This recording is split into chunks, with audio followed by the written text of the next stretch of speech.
सलाम ख़वातीन और हज़रात, welcome back to another episode of thought behind things. जैसा कि आपको पता है, हमारी आजकल सीरीज चल रही है with endeavour Pakistan, where we are looking और hoping to find the 50 most exciting startups and businesses in Pakistan.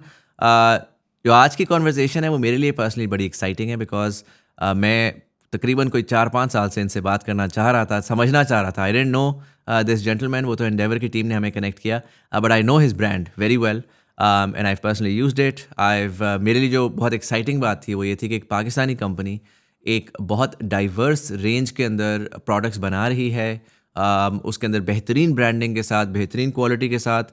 I didn't know कि ये पाकिस्तान के अलावा बाहर भी कर रहे हैं, और आज मुझे अभी ऑफ कैमरा पता लगा है कि they are exporting to 32 different countries.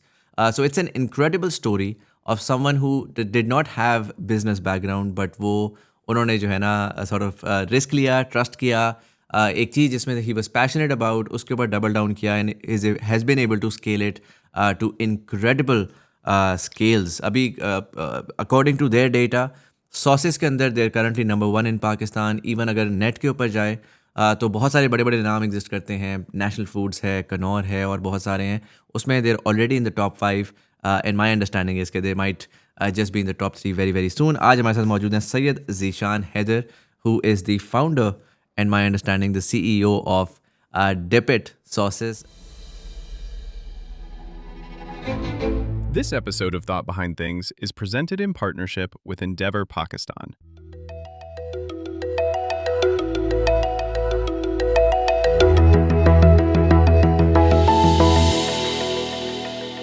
Thank you so much for taking the time out and joining us. My pleasure. Thank you for inviting me. Zishan, before we get into Dip It Sauces, what was the brand? How did you make it? मैं थोड़ा सा आपको समझना चाहूँगा. Tell me, where were you born? Early life आपने कहाँ पे गुजारी? What were some of the themes growing up that made you the person that you are today? Early life, I was born and raised in Karachi. So my college was Adamji. मेरा college हुआ करता था गुरु मंदिर के पास, and then I went and did my engineering from NED. So NED जो है वो खैर उस वक्त इतनी ज़्यादा पढ़ाई तो नहीं होती थी, but it's a kind of a rough it school. आपको सारा वो स्ट्रीट स्मार्टनेस सिखा देते हैं और इंजीनियर भी थोड़ा बहुत बना देते हैं, जितना बना सकते हैं वो, या जितना आप बनना चाहें। So I did my engineering from there in electrical, and then I moved on and started working for a company called Siemens. अब तो इतनी नहीं है पाकिस्तान में, बट पहले बहुत हुआ करती थी हमारे ज़माने में, and they used to be one of the biggest in terms of engineering की जो कंपनीज हुआ करती थी। So I start working with Siemens, and then I left that, I joined in Unilever. जब मैंने ज्वाइन किया, मुझे रियलाइज़ हुआ कि यार मैं ना थोड़ी मुझ में, क्योंकि हम इंजीनियर थे और हम फिर वहाँ पर बिजनेस ग्रेजुएट्स के साथ मिलते थे, तो हमें लगता था कि यार हम में ना वो फिनेस नहीं है, वो जो होनी चाहिए, वो जो लीडरशिप वाली वाइब्स आती है, वो नहीं है। हम बहुत ही मतलब रफ लोग हैं। सो मेरे उस वक्त बॉस हुआ करते थे, अलिया था। उन्होंने मुझे बड़ा मोटिवेट किया कि यार तू कर सकता है, चला जा। तो मैंने एक बार IBA के एडमिशन फॉर्म भरा, मैंने टेस्ट दिया उसका। नॉर्मली इंजीनियरिंग से ये परसेप्शन है कि, मतलब परसेप्शन तो नहीं है, रियलिटी है कि हम मैथ्स में अच्छे होते हैं, बट अपेरेंटली मैं मैथ्स में ही फ्लंक हो गया उस IBA के टेस्ट में। तो मैं बोला यार ये तो कोई मुश्किल काम है, ये तो नहीं होने वाला। देन समबडी टोल्ड मी कि लाहौर में ना यूनिवर्सिटी लम्स, अच्छा उस वक्त हमें लम्स का पता भी नहीं था।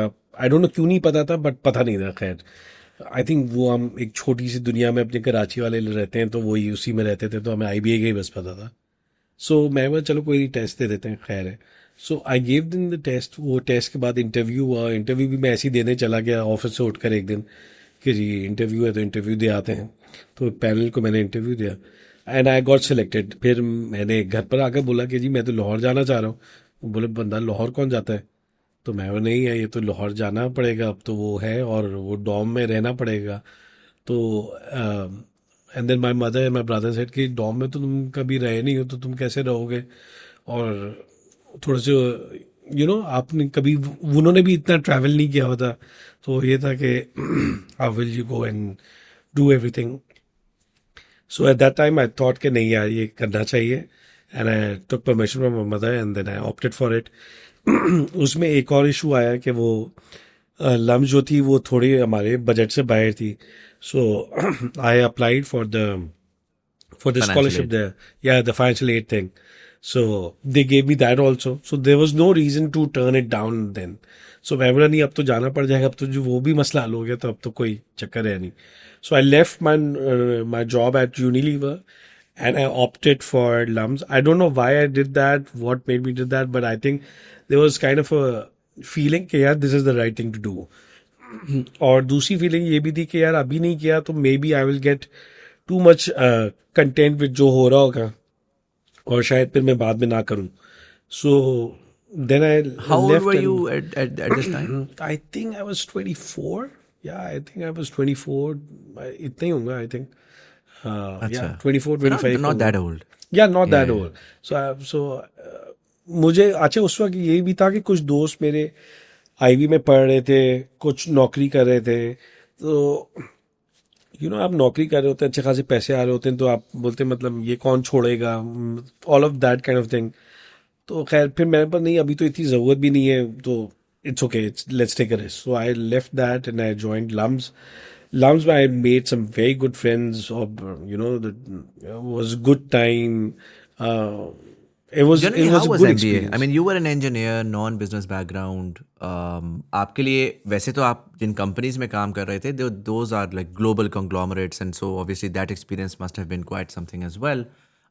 But for an engineer to go into MBA at a very young age, because Lums में बहुत senior लोग भी आ रहे होते हैं, शायद वो एग्जीक्यूटिव वाले में ज़्यादा आ रहे होते हैं, बट स्टिल वो आ रहे होते हैं. नहीं It's a नहीं, very हमारे एमबीए intimidating में experience सीनियर्स as well. बहुत थे. वो कुछ ऐसे थे जो मतलब काफी सीनियर थे, 30 मतलब 40-50 साल वाली एज वाले भी लोग थे उस बैच में.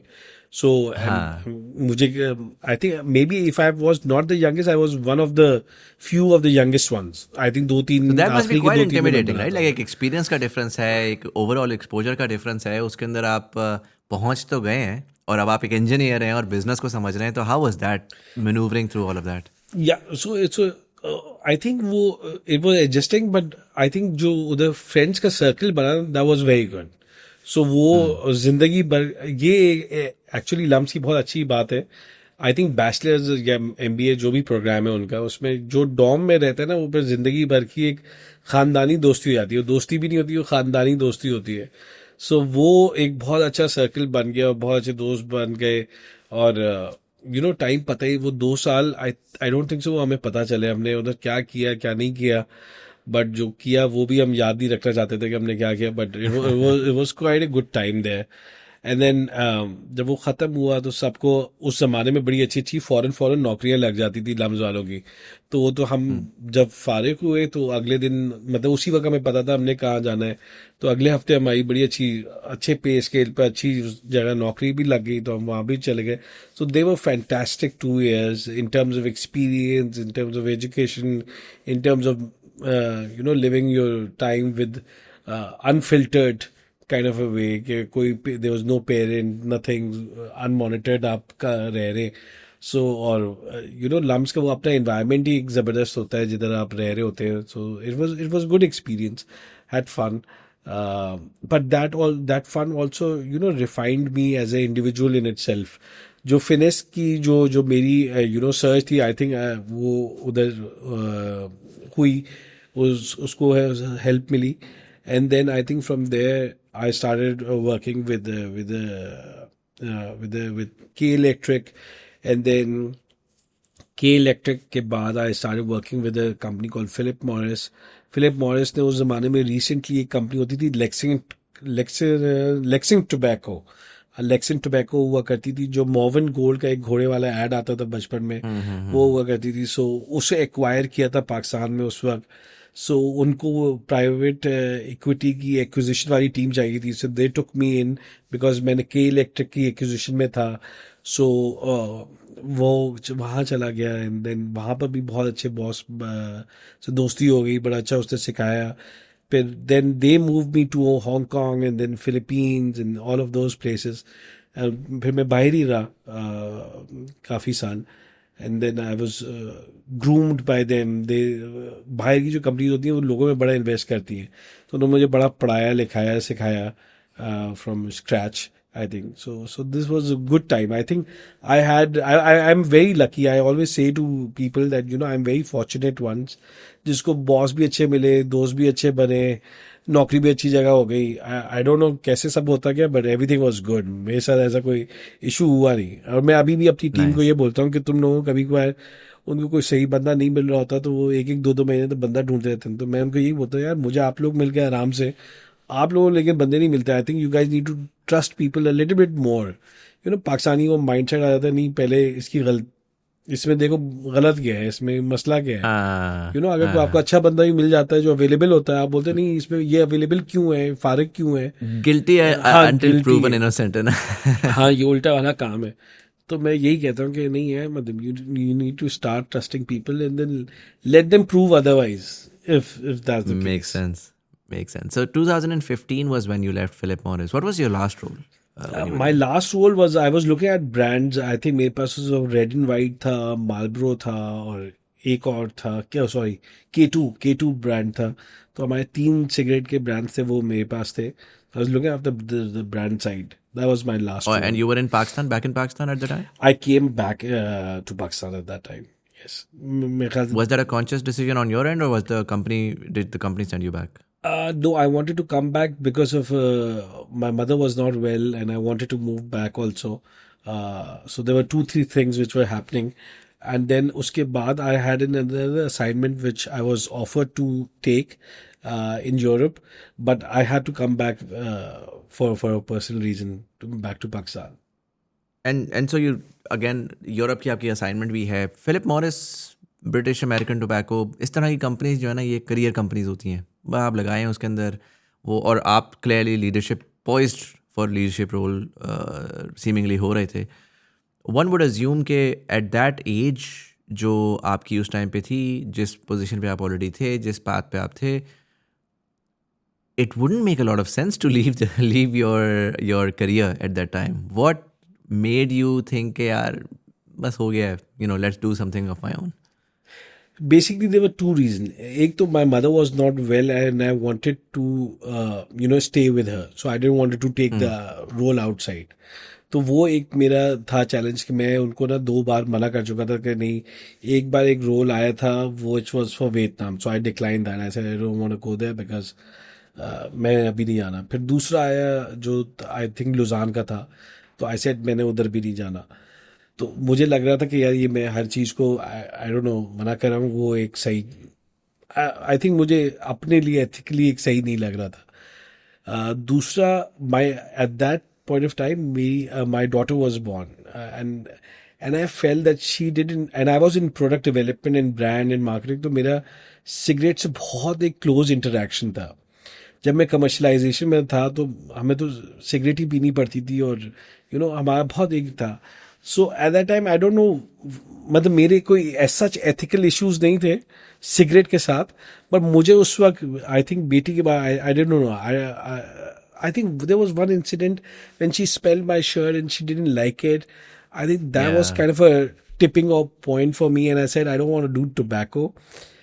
दो अगर कोई मेरा दोस्त ये सुनेगा मुझसे तो वो बोलेगा नहीं इसको ऐसे एथिकल इश्यूज होते नहीं है, बट मुझे बस आई don't no, so there was some reason I didn't wanted to do it anymore and I said No, I mean, I said to understand. Like, I was a myself, smoker for the longest time when my son was born. तो बेगम ने मुझे पहले बोलना शुरू कर दिया था, आपने सिगरेट छोड़नी है, ये है बच्चा. लेकिन वो जो सेकंड हैंड स्मोक वाला जो एस्पेक्ट आपने बोला है ना, कि आप बेशक बाहर पी पिला करके चिंगम खा करके साफ सुथरे होकर आ रहे हैं, बट वो कहीं ना कहीं स्मेल आ रही है. और जब you have this small baby and you're like यार I can do whatever I want for myself, लेकिन मैं ट्रांसफर ना करूँ somehow. I think एक may be in my mind शायद वो थॉट हो, पता नहीं. आई थिंक उस वक्त मेरा डिसीजन जो था ना बहुत ही स्पॉन्टेनियस था. मुझसे ज़्यादा मेरी बीवी परेशान थी कि मतलब तुम क्या करोगे ज़िंदगी में. तो मैंने उसको बताया, मैं बस यार देखो मैं पढ़ा लिखा इंसान हूँ, तो मुझे कोई ना कोई तो नौकरी दे ही देगा, और मेरे अच्छे सर्कल में अलमनाई अच्छी है, कोई ना कोई, एंड एवरीबडी नोज मी, तो कोई ना कोई दे देगा. Let me try something out in my life which I want to do. अगर काम कर गया सही है, अगर नहीं किया तो 6 महीने बाद I will find something. I was worried about, but I was confident कि नहीं मेरा काम सही है तो मतलब कुछ ना कुछ तो हो जाएगा. इतने बुरे हालात या इतने बुरे दिन नहीं आए कि कोई नौकरी ना दे. सो आई थिंक उस जमाने में मतलब मिल जाया करती थी, इतना मुश्किल हुआ नहीं करता था. 2015-16 में things were pretty fine. Pretty fine. Did you have like a plan of what you wanted to do after this? And I mean, in terms of risk appetite, were you upper middle, comfortable? कि यार ठीक है, family sustain कर लेगी? Because a lot of people, my understanding is you guys are, you're a family of people who do corporate work, and so job is an inherent part. अब आपकी शादी भी हुई है, बच्चा भी है, 10 सवाल आते हैं दिमाग में कि यार I agree. Should I so do this or basically ना मैं 3-4 साल से बाहर था. जब मैं बाहर था तो मुझे डॉलर में तनख्वाह मिलती थी. सो वो वाला एस्पेक्ट जो था ना, मुझे पता था कि यार 6 महीने साल should not be a problem. Buffer है. हाँ, savings 6 में. महीने साल का बफर है. एंड फिर मेरा एक दोस्त था उजैर, तो मैंने उसके साथ बैठ के हिसाब किताब किया. तो मैं बोला ये 6 महीने साल वो गुजर जाएगा, जो PF VF मिलता है उससे मैं कोई वो जो मुझे चीज़ खोलनी है वो खोल लूंगा, तो वो भी कवर हो गया, उसकी इन्वेस्टमेंट वो भी कवर हो गई. So I will take the risk with it. Leap of faith. अच्छा, my wife she comes from a business family, और उसके वालिद साहब का अपना बिजनेस है. सो उसने कभी ये रिस्क इतने ऐसे देखे नहीं है या लिए नहीं है. सो जिस रात मैंने रिजाइन करना था ना, जिस दिन, उस रात को मैं तो सो रहा था, वो नहीं सोई थी कि ये तो पता नहीं क्या होने वाला है, हमारा घर कैसे चलेगा. मैं घर अल्लाह मियां चलाता है, चल जाएगा, टेंशन ना लो. तो and I was sleeping perfectly fine. And in the morning I went to my boss, और मैंने उसे बोला यार मैं ना आई डोंट वांट. और उसने बोला नहीं तुम पागल हो गए, क्या कर रहे हैं, लोग इस तरह के कैरियर में ये काम नहीं करते जो तू कर रहा है. And he took my resignation and he just kept it. He said जाके 1 हफ्ते की छुट्टी लो, सोचो, बाद में बताना. तो मैं छुट्टी दे दो, कोई बात नहीं, मैं कुछ कर लूंगा, but I don't want to do this anymore. I am very sure about it. I have made up my mind. And at that point of time Karachi eat एक इवेंट शुरू हुआ था. आई थिंक पहला साल था या दूसरा साल था. फ्रेयर हॉल में एक छोटा सा इवेंट हुआ करता था, और वो होने वाला था. सो मैंने जब उधर अप्लाई किया तो उन्होंने बोला जी हमारे पास तो कोई जगह नहीं, कोई स्टॉल नहीं है, सब बिक भाग गए. तो बट देन दे सेड कि एक छोटा सा स्टॉल बिल्कुल कॉर्नर में अवेलेबल, आपको लेना है तो आज ले लें. तो मैं बोला चले आप स्टॉल तो दे दें. क्या करूंगा मैं, उन्होंने पूछा जी क्या करेंगे आप. मैं पता नहीं, लेकिन स्टॉल तो दे दें आप. अच्छा, तो कुछ ना कुछ तो कर लेंगे. So I will do some So I mean, you knew that you wanted to get into food, but you Yeah. didn't even have an idea about what and why and how. थोड़ा बहुत idea था, because my wife use to make these sauces which were very nice. तो जब हम Philippines में थे तो हम बहुत बार, मेरे दोस्त आते थे तो हम उसी को बोलते थे कि भाई बफलो विंग्स बना दो, बारबेक्यू विंग्स बना दो. वो बनाया करती थी घर पे और हम खाते थे. तो वो वाला एक एरिया था. आइडिया वॉज 2-3 उस वक्त मेरे जहन में चल रहे थे. I wanted to do fries with various sauces. बाहर बहुत पॉपुलर था, पाकिस्तान में नहीं था. एक OPTP करता था, but that's on a different, I wanted to do like 10-20 sauces in which people can pick and choose. So that was one thing in my mind. The wings was the second thing in mind. और क्योंकि I studied business across my life and did that part of commercialization across my career. So I thought कि यार अगर इनमें से कोई भी चीज़ काम करती है ना, उसको हम commercialize कर लेंगे, scale up कर लेंगे, वो हो जाएगा. द आइडिया वॉज कि फ्रोजन विंग्स कर लेंगे अगर विंग्स चल गया तो. वो उस वक्त मैं बाहर जाता, जब मैं फिलीपीन में रहता था, हम तो वो ये वाले विंग्स नहीं खरीदते थे, वो फ्रोजन वाले ही खरीदते थे. वहाँ तो वो मिलते थे. तो मैं बोला था कुछ वो कर लेंगे. So there is lot of things that can be done, and लोगों ने करी भी नहीं है, तो करना चाहिए. So that was the thing. So we did that Karachi Eat event, and then we did this with the wings. They got hit, got a very good response. हम sold out हो जाते थे हर दिन, और लोग बोलते थे जी ये कहाँ मिलेगा. हम बोलते थे नहीं, अभी तो हमारी कोई दुकान नहीं है. So then we opened up a small restaurant at Bukhari, and then from there one more at Seher, one more at Tipu Sultan, one more at Askari. So वो 2 साल की जर्नी होती गई. And then we started selling the sauces at the restaurant itself. तो बहुत बार लोग आते थे, बोलते थे विंग्स ना दे, सिर्फ सॉस दे दे. सो देन वी रियलाइज कि यार मतलब इसको सही तरीके से करना चाहिए. और आई थिंक बट उसमें बहुत सारे चैलेंजेस आए. फिर उनको 1 by 1 करते गए. तो I think that's where the journey started, and that's where everybody got a hope कि नहीं ये काम हो सकता है. एक और एस्पेक्ट था कि जब भी आप मार्केट जाते थे तो मैं देखता था बहुत सारी इंपोर्टेड सॉसेस आती हैं.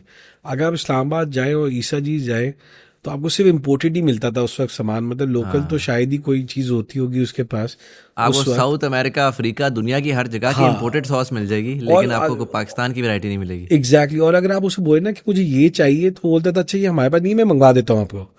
क्योंकि उस हाँ। जमाने में वो आ भी जाया करती थी दुबई से, इधर से, वो इतना ज़्यादा इशू हुआ नहीं करते थे 2015-16 में, तो वो आ भी जाती थी, वो मंगवा भी देते थे। So that was easier. So I realize कि यार ये अगर इतनी चीज़ें आ रही हैं तो ये कोई खा रहा है तभी तो आ रही हैं। तो अगर कोई खा रहा है तो कोई बना क्यों नहीं रहा? And then I realize I think it was R&D that was missing. The big manufacturers were not willing to invest in terms of R&D and in terms of the raw material जो उसके लिए चाहिए, because they thought that it's a very smaller market. I think what they missed out was that they didn't saw the trend where the world is moving. ये हमसे हो जाता है when we live here, और हम अपने इस view या इस विजन के साथ रहते हैं कि नहीं जो हम कह रहे हैं वही सही है, जो हो रहा है वो चलने दें। तो आई थिंक फिर then you miss out the trends where the world is shifting, and I think that's we realize कि यार नहीं ये तो बाहर ये हो रहा है तो यहाँ पर भी होगा, आज नहीं होगा तो कल होगा, कल नहीं होगा तो परसों होगा। So I think that's what we picked up. Interesting. मुझे ये बताएं कि पहला तो before getting into this, obviously you had the MBA experience and the corporate experience, how much of this was pre planned in terms of, होता है ना आप एक पूरा एनालिसिस करते हैं मार्केट का, जिस तरह आपने ये बात बोली कि आज इन हाइंडसाइट ये बात बड़ी लॉजिकल है कि आप इस्लामाबाद की इस चीज़ में जो पढ़ा हुआ था, that was not a representative of 250 million Pakistanis, but the idea that Islamabadi जो कि टेस्ट बड वही था, वो केचप एंड मेयोनीज वाला, उसने इम्पोर्टेड माल को कंज्यूम करके अपने आप को अपना पैलेट डाइवर्सिफाई किया और सॉसेस के अंदर इंटीग्रेट किया। तो व्हाट इज़ टू से कि जो रिमाइंडर ऑफ पाकिस्तान है वो नहीं डाइवर्सिफाई करेगा, right? So it's a very logical conclusion कि जो सॉस शायद आज मैं अगर टबास्को लेता हूँ, and I know that you guys have like a sort of a Tabasco styled hot sauce as well, मैं अगर आज टबास्को लेता हूँ शायद I would stick to Tabasco, शायद I can afford Tabasco as well. But when you compare the price of Tabasco versus, let's say, what you guys were able to eventually put out, that's the middle class product. That's the scale. And that's like tens of thousands of वो जो demand की आप बात कर रहे हैं, वो demand आपको बड़ी clearly नज़र आती है. All you really have to do is create the right supply chain and localize supply chain and reduce the prices. उस time के ऊपर, did you have an understanding of what you were getting into? या were you basically A/B testing and seeing what works and then doubling down on that? So it was a mix of both. So obviously there was a little bit of research, but obviously not an agency kind of a research. It was a dipstick, you know. That I used to go to retailers and ask them कि यार ये आप मंगवाते हैं, कितने carton मंगवाते हैं? तो मुझे एक रिटेलर ने बताया कि जी ये मैं एक पैलेट मंगवाता हूँ, उसमें 150 कार्टन आते हैं। हमारा माल आता है दुबई से एक कंटेनर में, बहुत सारी चीज़ें उसमें मिक्स में 150 आते हैं। मैंने 150 कितने दिन में बिक जाते हैं? उसमें 2 महीने में बिकते हैं। तो आई गॉट एन आइडिया कि यार देखिए ये दुकान इस साइज़ की 150 कार्टन 2 महीने में बेचती है। सो इसको इस जैसी दुकानें पाकिस्तान में कितनी हैं? सो मेरे दोस्त जो ASM या RSM हुआ करते थे उस ज़माने में, मैंने सबको फ़ोन किया कि भाई तेरे इलाके में ऐसी दुकानें कितनी हैं, डेरा इस्माइल खान में कितनी है, पेशावर में कितनी है, लाहौर, इस्लामाबाद, फैसलाबाद में कितनी है। And then I got that data and then I did some maths to it and try to come up with a number कि यार क्या है क्या नहीं है। सो इस तरह की छोटे छोटे मैथ के, but then yes there was lot of decision making that I was doing just based on my gut, because मेरे पास कुछ भी नहीं था। So in terms of flavours, in terms of packaging क्या होगी क्या नहीं होगी, किस तरह करना है क्या नहीं करना, किससे बात करनी है किससे नहीं करनी. So there was again lot of gut involved in that. So it was a mix of both the gut feeling and doing some numbers a little bit to just make sure and validate my thought. Interesting. And so just to in terms of understanding the financials, the job gave you the space to start the restaurant, and my understanding is the restaurant gave you the numbers Yes. to or the capital to start the sauce business. Yeah, that's how it worked out. Why didn't you expand on the restaurant? So मैं अगर देखूंगा again, मैं शायद इसलिए millionaire नहीं हूँ, मैं अगर देखूंगा तो मैं कहूँगा कि यार ये मेरा विंग्स का बिजनेस है, ये मेरी सॉसेज हैं, मैं जाऊँगा ग्लोबल चेन में, मैं नैंडोज बैठूंगा, नैंडोज की सॉसेज भी बिक रही हैं और नैंडोज की चिकन भी है, तो मैं कहूँगा यार मैं भी जो है ना इस तरह की चेन बना लेता हूँ, because that's how the simple mind would just say कि यार ये एग्जिस्टिंग चीज़ है, इसको स्केल अप कैसे किया जा सकता है. And probably I would argue that there was not a lot of scale in that compared to what you were eventually able to create. Yeah. What compelled you to say, okay, we have a restaurant business, we're directly reaching out to the consumers, but let's ramp down on that and let's double down on this sauces, which is an entirely different business altogether. Like it's you have a factory, you're producing, then you're sending it to retailers, and then वो बहुत comparatively nature उसकी फ़र्क है versus उसी वक्त बनाया, बेचा, पैसे लिए और डेली के हिसाब से you have very good understanding of how the business is going. ये इस अगर तुम मुझसे आज भी पूछोगे ना तो I still want to do wing it and I really want to do it. मैं जिससे मिलता हूँ बोलता है आपने एक गलत काम किया जिंदगी में, आपने विंग इट बंद कर दिया. मैं बोलता हाँ जी बंद कर दिया. ये ओरिजिनल बेबी जो है वो विंग इट ही है. हाँ, so I still want to do it. It was just I had to pick a priority कि कौन सा पहले करना है, क्योंकि दिन में वही 24 घंटे थे जो मैं दे सकता था. I was a single person running from end to end and managing the end to end thing. उस वक्त कोई बड़ी टीम नहीं थी. आई थिंक 3 बंदे थे हम. एक फाइनेंस का था, एक सेल देखता था, एक मैं था. And my wife use to come in and pitch in and support in on whatever she can with the kids and house and everything going on the side.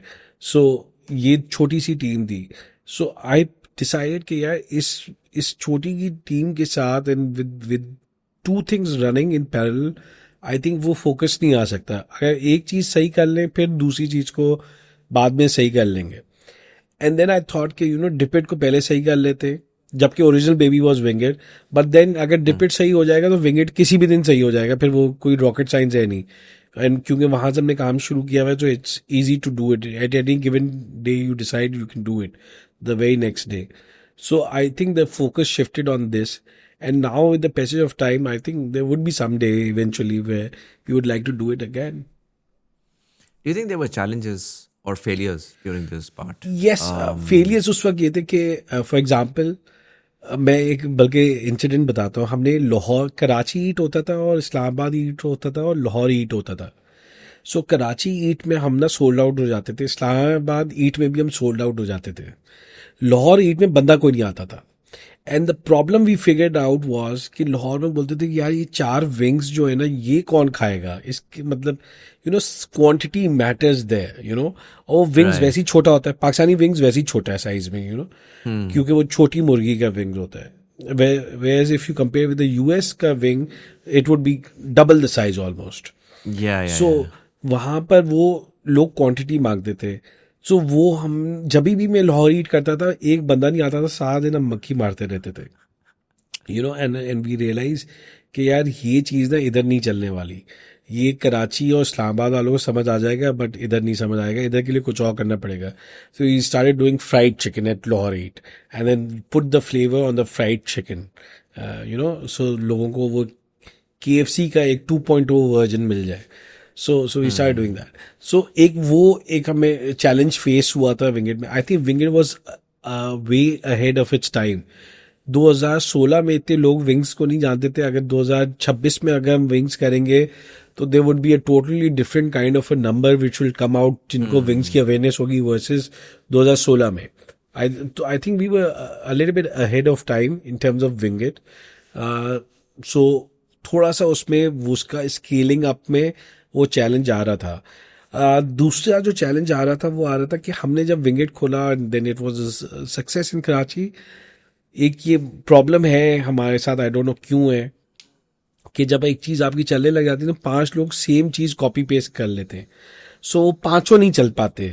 तो मतलब आप भी नहीं चल पाते, वो भी नहीं चल पाते. सो एक वक्त में बल्कि 2-3 महीने में 3 विंगेट और खुल गए थे. मतलब wing on, wing stop, wing फलाना, विंग व्हाटएवर. सो वो भी खुल गए थे. सो आई थिंक वो एक चैलेंज आ रहा था तो डिफ्रेंशिएशन करना. अच्छा, वो हमसे सॉस हम ही से ले रहे थे. ये भी बड़ी मजेदार बात है क्योंकि वो डिपिट से सॉस ले रहे थे. अब अब how can you tell them not to buy Dipit? Because Dipit is going to wholesale also, so they can buy it not directly from you, but they can buy it from the market.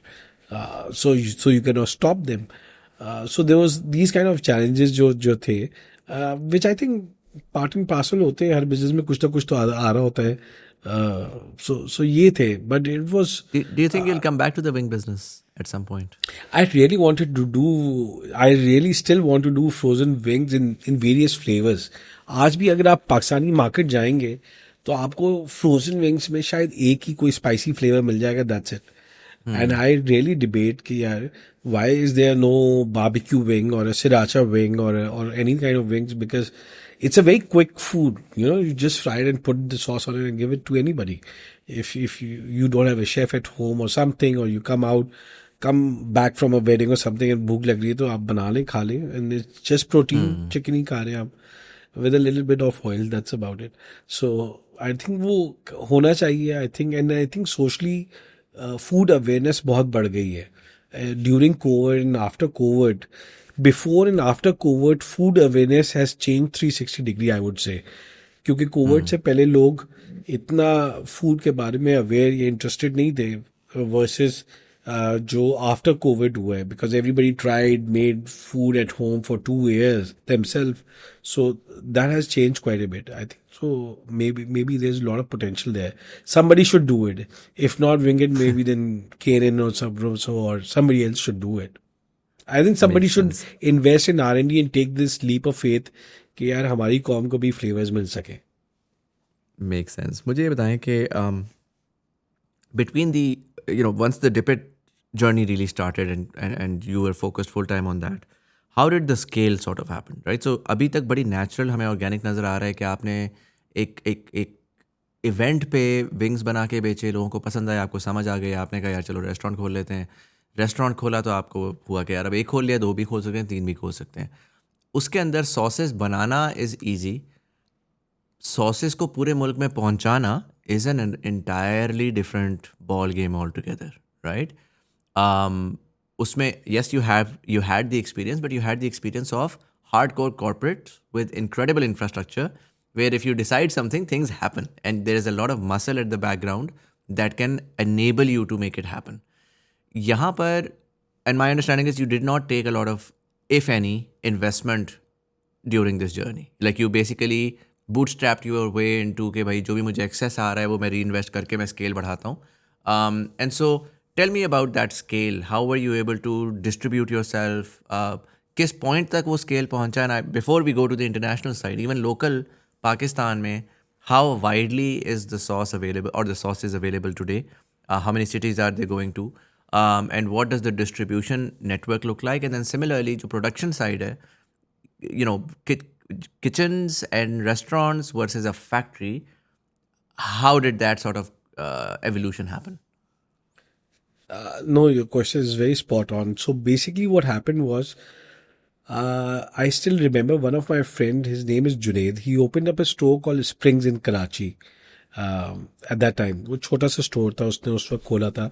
And I asked him कि यार ये भाई मुझे कुछ sausage बेचनी है, तो मैं तुझे अपनी बोतलें दूंगा और तू प्लीज़ उसे रख ले अपने शेल्फ पर. एंड ही सेड कि मैं रख तो लूँगा, लेकिन अगर वो नहीं बिकी तो मैं ले जाऊँगा वापस. तो उसने बोला अच्छा ठीक है रख दे.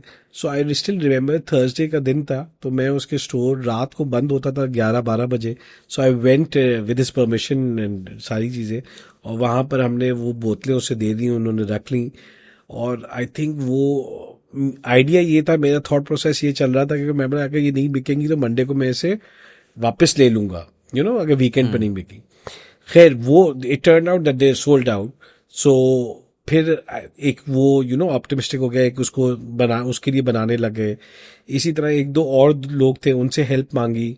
अब barbecue night really help me out. So मैंने उनसे जाकर रिक्वेस्ट की, तो उन्होंने बोला हाँ हम आपकी बोतलें, आपकी केचप हम टेबलों पर रख लेते हैं. तो वो काइंड ऑफ फ्री मार्केटिंग हो गई. सो दे हेल्प्ड अस आउट.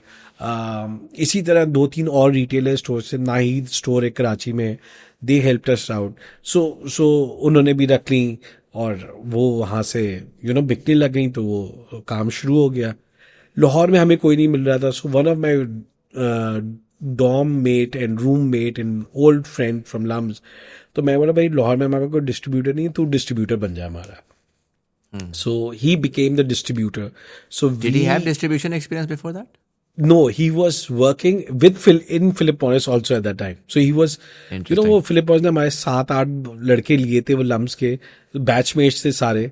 तो एक ASM फलाना था, वो RSM I think central Lahore था, मतलब सेंट्रल रीजन का था, तो Lahore, Sahiwal and that all of that area आता था उसके पास. सो खैर उसने उस जमाने में ना वो नौकरी छोड़कर he started something else. So he said हाँ मेरे पास थोड़ा सा टाइम है and I can do that. और ऑब्वियसली सेल्स कर रहा था तो सेल्स का एक्सपीरियंस था. सो हमने एक बंदा रखा उसने अपने पास वो, और उसने वो डिस्ट्रीब्यूशन स्टार्ट कर दी. यहाँ क्योंकि हमारे पास इतना ट्रक लोड तो होता नहीं था, तो हम उसे कैंट स्टेशन पे माल रखवाते थे यहाँ कराची में, और वो वहाँ लाहौर स्टेशन पे माल ले लेता था and then he used to sell. So वो मुझे याद है पहली सेल कोई हमने 21,000 रुपये से शुरू की, और वो बढ़ते बढ़ते बढ़ते बढ़ते in time with everybody's hard work वो बड़ा हो गया. सो लाहौर में इस तरह डिस्ट्रीब्यूशन शुरू की. इसी तरह हमने इस्लामाबाद में, then he expanded from Lahore to Islamabad himself. So slowly and gradually हर बंदा ग्रो हो रहा था विद द ब्रांड.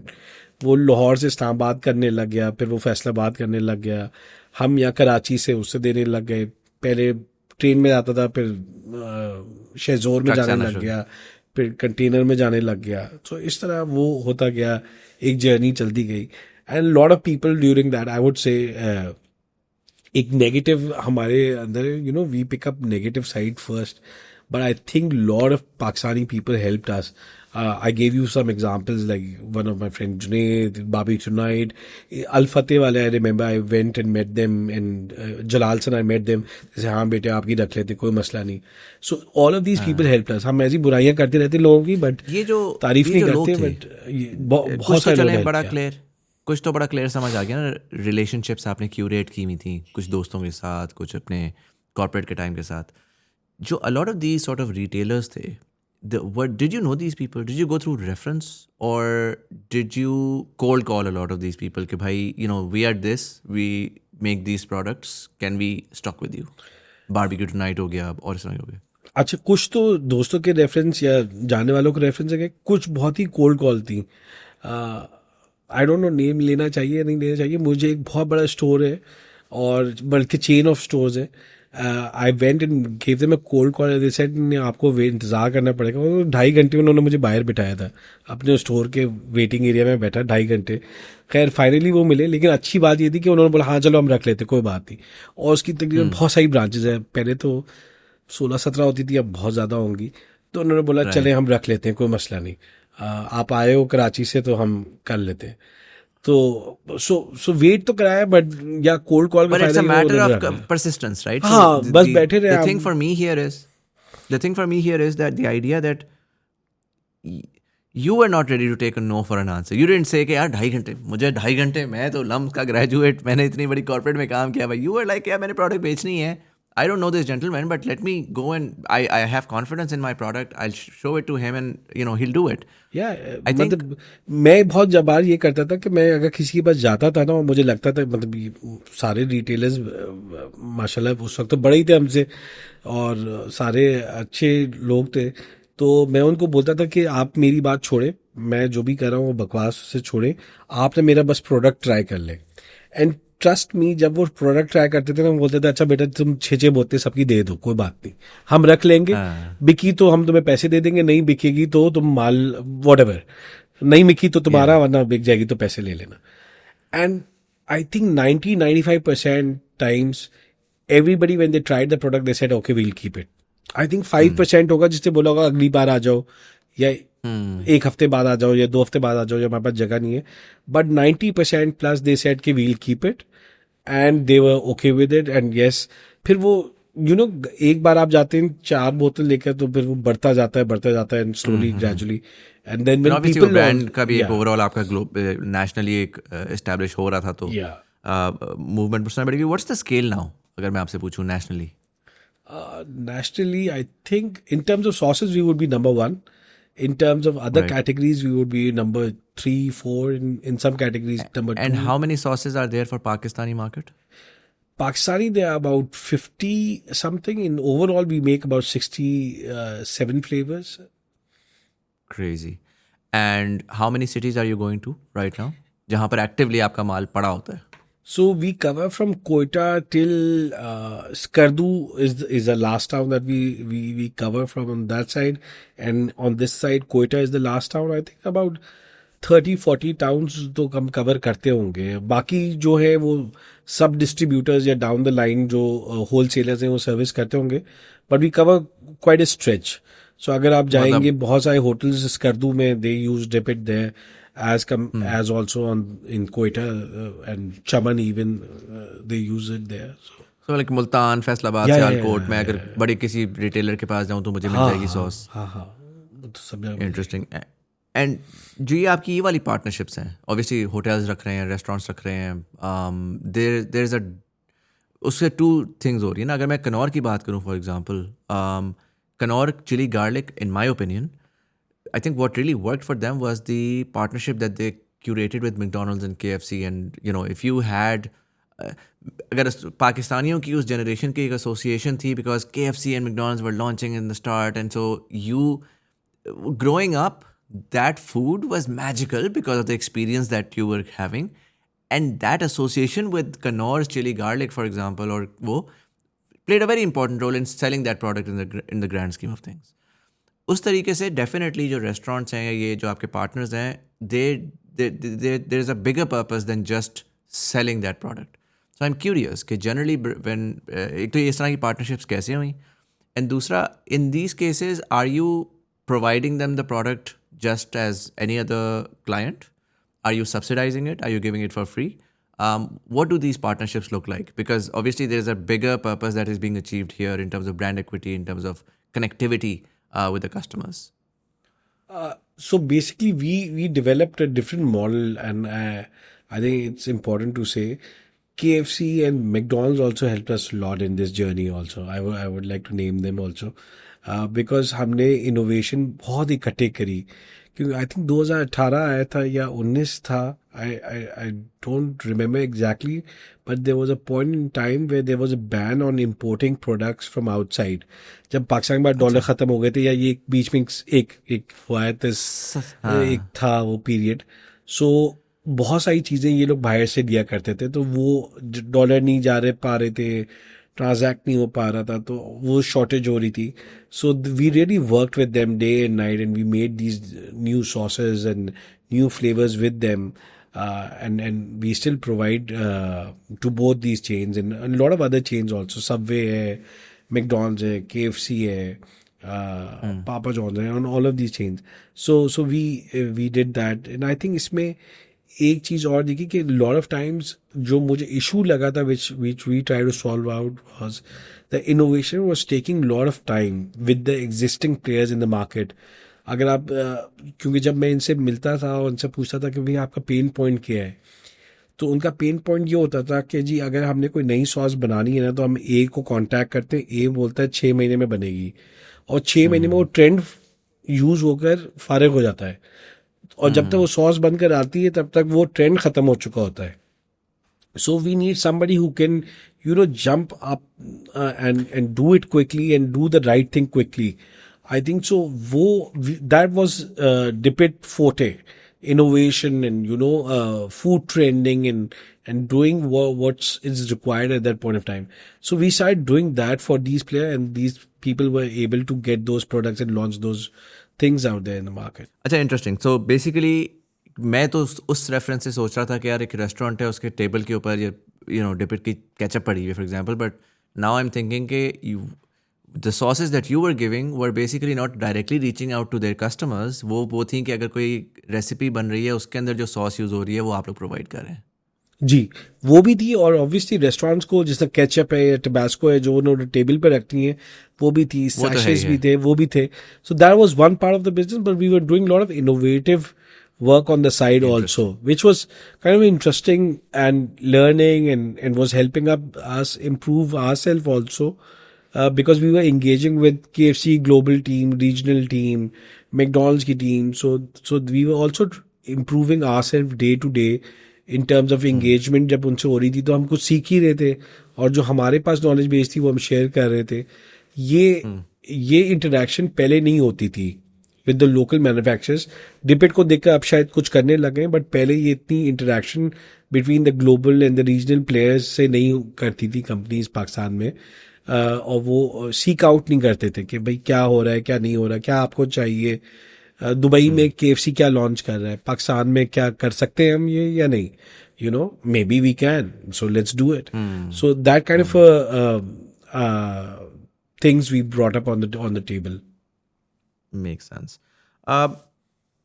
जो ये इम्पोर्ट वर्सेस लोकल मैन्युफैक्चरिंग का वो है, टेक्निकली बड़ा नो ब्रेनर है. अगर मैं वैसे सोचूं कि यार कोई हम सिलिकॉन चिप्स नहीं बना रहे कि बहुत ही कोई वो चाहिए. फूड है, where an agrarian economy. So technically food के अंदर एक प्रोडक्ट को इनोवेट करना, उस तरह की बहुत सारी आपको sausage is one category, right. आपको कॉस्मेटिक्स में बहुत सारी चीज़ें मिलती हैं जो कि जेनेरिक शैम्पूएँ बाहर से आ रही हैं. क्यों आ रही है शैम्पूएँ बाहर से, वो हम पाकिस्तान में क्यों नहीं बना सकते. कितना मुश्किल है कि एक्स अमाउंट ऑफ चीज़ों को मिक्स किया और उसको निकाल दिया. And we're seeing certain brands pop up as well, Go Natural, and a lot of these people essentially use the same कि भाई हम backtrack करें. What I'm trying to understand is there a real price point difference in terms of both in terms of cost of production and then when you're able to then sell it कि क्या वाकई margin में difference है. क्योंकि एक economy of scale का भी difference है. जाहिर है जब आपने स्टार्ट किया होगा तो आपने एक बड़ा सॉर्ट ऑफ स्वेट शॉप से स्टाइल से शुरू किया और ऐसे उसको स्केल अप किया. But when you compare that to let's say Tabasco's global, वो बहुत बड़ा फुटप्रिंट है. वो बहुत डिफरेंट स्केल पे उसको प्रोड्यूस कर रहे हैं. तो but was there a real opportunity in terms of price point as obviously dollar kept on growing and imports were curtailed and वो सारे मसले हो रहे थे. एंड दूसरा I'd be curious कि केचप एंड बेसिक चीज़ें तो चलें, टमाटर है उसके साथ आपने कर लिया, मेयो के अंदर भी आई थिंक अंडा होता है और वो 2-4 और इंग्रेडिएंट्स होते हैं. बट सॉसेस के अंदर फ्लेवर्स निकालने के लिए then you would require very specific ingredients, right. And often times those ingredients are then sourced from all sorts of different places all over the world, whether they go through Dubai, for example.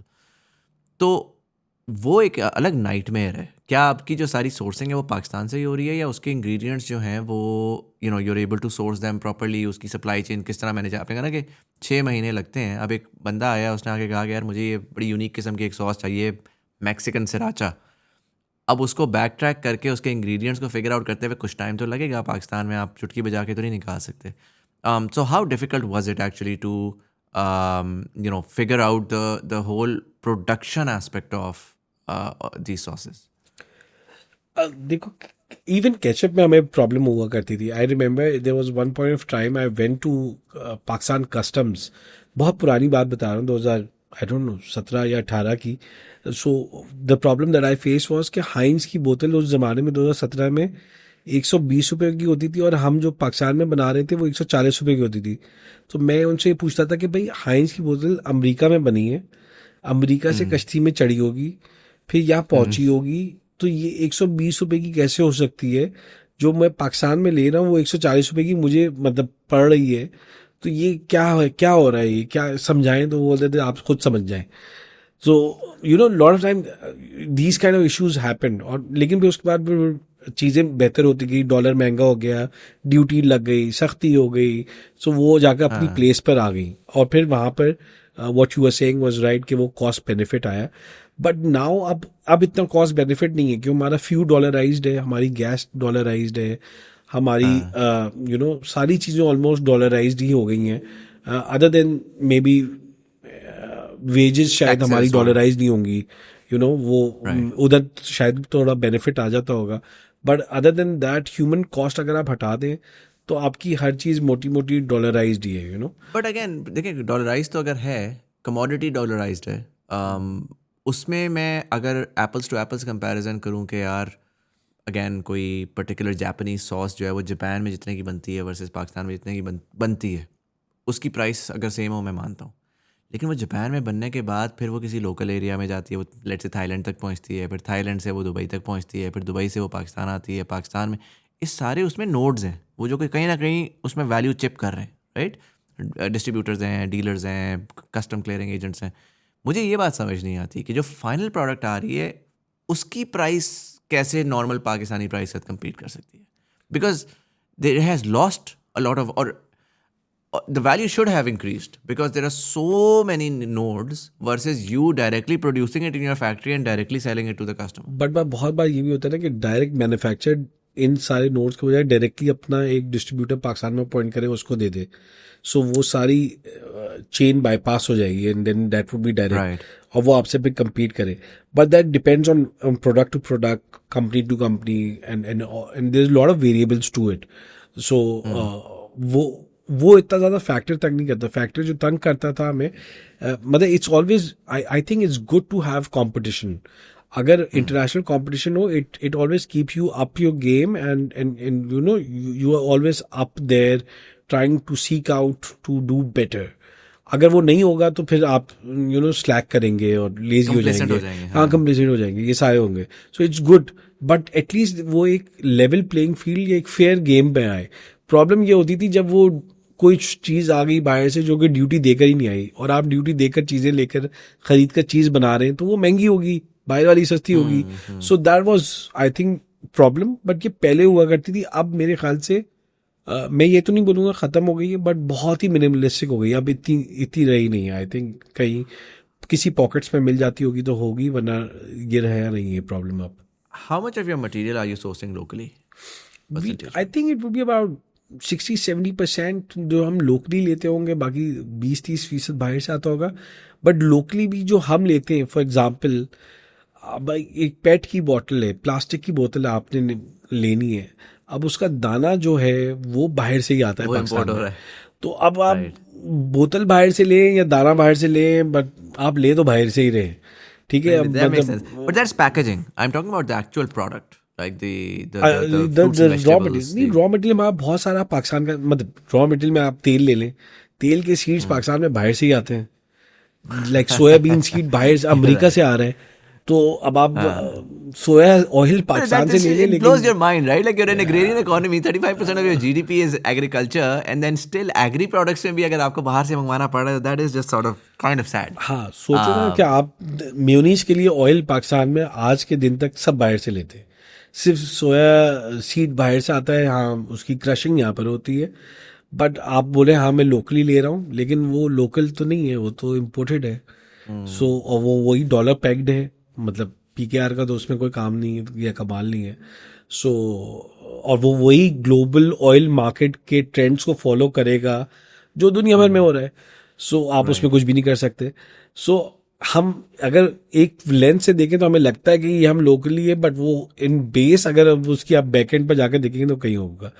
What we have done in last 2 years is two things, and I feel very proud of it. That Dipit has done a lot of vertical integration.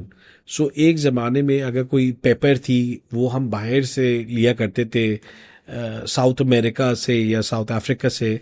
अब वो we have invested a lot in R&D in terms of developing that chili, growing that chili over here. It's still in a prototype, in a small scale. But yes we are starting to go on that direction कि वो chilli भी हम इधर grow कर लें, क्योंकि बहुत सारी चिलीज ग्रो भी हो सकती हैं. हम 2-3-4 किस्म की चिली इधर कर रहे हैं. पाकिस्तान में बहुत बड़ा एरिया है which is called Kunri and Umerkot. It's in Sindh next to Rajasthan, India, where this chillies are grown, which is one of the Asia's biggest market for red chilli. But हम गोल मिर्च, अपनी कश्मीरी मिर्च, अपनी लाल मिर्च ये करें. But we are now working with the farmers, with progressive farmers in that area to grow, for example, a cayenne pepper, for example, a Tabasco pepper, or Very cool. jalapeno pepper. Yeah, So we are working towards that, and we have done quite a bit in that area. Makes sense. Tell me about now the international expansion, right? So Pakistan में आपने capture कर लिया, सारा कुछ हो गया. एक certain confidence चाहिए होता है आपको अपना माल गोरे को बेचने के लिए. So was this what जो इंटरनेशनल एक्सपेंशन आपकी हुई है, is this targeted towards just देसी community, या are you race agnostic, flavor, you know, anyone जो किसको समझ आ रही है वो खरीद रहा है? अच्छा, इसमें दो चीज़ें. I think for example I will give you an example. इसमें जब आप कोई पाकिस्तानी बिस्किट एक गोरे बायर को समझाएंगे ना कि भाई ये हमारा बिस्किट है और हम बचपन इसी बिस्किट से हुए हैं. I can not name them because I think they won't like it, but अगर आप समझाएंगे ना तो शायद उसको नहीं समझ आएगा. वो बोलेगा ये क्या है. फॉर एग्जाम्पल मैं मसाले की बात बताता हूँ. फॉर एग्जाम्पल अगर आप किसी को बोले ये टिक्का मसाला है, तो मे बी एक गोरे बायर को टिक्का मसाला तो चले फिर भी समझ आ जाएगा, बट थोड़ी देर से समझ आएगा, वो चख नहीं सकता. लेकिन अगर आप उसे बोलेंगे बारबेक्यू सॉस है, you can try it right now, I think, and he can try it and he can relate to it. He can understand the flavor. He will know if it's a good barbecue sauce or bad barbecue sauce in 1 second, right? Because वो भी बचपन से वो खा रहा है. So it was easier to convince people on our products to a buyer than on a very ethnic kind of a product or a portfolio. But this was a reality which I found out later. क्योंकि पहले जब मैं किसी से बात करता था ना, बोलता था आप सॉस कैसे बेचेंगे, मतलब हाइंज है, टबास्को है, फ्रैंक है, आप तो मर जाएंगे, आपके तो वाले साहब भी नहीं बेच सकते. लाइक दैट्स जिस लेवल पे वो लोग कर रहे हैं. ठीक है, पाकिस्तानी शायद लोकल प्रोड्यूसर कंप्लेसेंट है, उसने डाइवर्सिफाई नहीं किया, बट बाहर वाला जो है उसके पास तो इतनी बड़ी फौज है रिसर्च की, उसके पास तो 100 साल का एक्सपीरियंस है. Yes. Even more than 100 years. For example, नहीं करते, ये तो impossible है. Yes, so that was the same feedback I was given कि जी आप पाकिस्तान में तो चले. lot of people used to come up and say कि नहीं, पाकिस्तान में आपका फ्लूक लग गया, बाहर नहीं हो सकता, ये पॉसिबल ही नहीं है, ये it will never happen. And I used to say कि हाँ, and you know sometimes I used to also get bogged down. इंसान कभी कभार demotivate हो जाता है. And I used to get bogged down कि यार वाकई में शायद सही कह रहे होंगे, ये भी पढ़े लिखे लोग हैं, जाहिल तो नहीं है. Maybe what they're saying is right, and if you see it from a very logical perspective, it looks right, you know. Heinz बैठा हुआ है, Frank's है, Tabasco है, ये global companies हैं जो 200 साल से operate कर रही हैं. So उधर आपका कोई चांस नहीं है. But I think it's kind of a myth तो मैं नहीं कहूँगा इसे, but it's kind of a thing that you have to challenge yourself and try something new. So what I did was a different technique. हमने थोड़ा सा उसमें अपनी साइंस लगाई. हमने बोला यार हम गोरे बायर को ना पहले गोरे को पकड़ेंगे तो देसी खुद आ जाएगा, यू नो, क्योंकि हम कॉलोनाइज माइंड है हमारा, तो हम देसी ज़्यादा अट्रैक्ट हो जाता है. गोरे ने कह दिया तो बस अब यही है. सो हमने बोला हम ना गोरे से बात करते हैं, और हमने गोरे को, अच्छा गोरा जो होता है ना वो थोड़ा बहुत वैसे जो भी हो, लेकिन वो बायस नहीं होता, वो आपको आपकी मेरिट पर लेगा. ठीक है, अगर आप सही है तो ठीक है, अगर आप गलत है तो वो आपको बोलेगा ये दरवाज़ा. सो जब हम गोरे से मिलने आते थे, हम बोलते थे भाई आप प्रोडक्ट ट्राई करें, हम कहाँ से भी आए छोड़े, आप प्रोडक्ट को बताएं ये कैसा है. होता था नहीं, प्रोडक्ट तो बेहतरीन है, कहाँ बना है. हम बोलते पाकिस्तान में, बोलते थे ये क्या बात हुई. तो हमने बोला नहीं, उसे छोड़े, आप प्रोडक्ट ट्राई करें. And lot of people gave us work because they like the product in itself, though sometime they used to challenge the origin of production कि यार वहाँ से आप कैसे करेंगे, हमारे वॉल्यूम्स ये वो हैं, बहुत सारी चीज़ें वो होती थी, but they like the product. What was the way in? Were you doing consumer in all of these countries के retail stores में bottles पड़ी हुई हैं, या were you then doing the same B2B जो आप पाकिस्तान में कर रहे थे कि यार restaurants को supply किया या chains को supply? एक्सपोर्ट पे हमने कंज्यूमर पहले शुरू किया था. एक्सपोर्ट पे हमने पहले कंज्यूमर शुरू किया. अच्छा, इसमें we were also, I would say, जितनी हमारी मेहनत है उतनी मेहनत अल्लाह ताला ने हमारे साथ की कि वो कोविड आ गया. So covid really helped us. It's a very controversial statement, but covid really helped us, क्योंकि यूरोप से ये वेस्टर्न सॉसेस जो आते हैं वो बेसिकली यूरोप और नॉर्थ अमेरिका से आते हैं. तो यूरोप और नॉर्थ अमेरिका आधा वैसे ही बंद हो गया था कोविड में, और उनकी फैक्ट्रीज जो थी वो जो बना रही थी वो सिर्फ यूरोप और नॉर्थ अमेरिका अपने लिए बना रही थी, एक्सपोर्ट के लिए बना रही नहीं थी, because production was cut down from 30 days to 15 days. और वो सप्लाई, उनके पास अपना रॉ मटेरियल खत्म होने का मसला था, वो नहीं आता.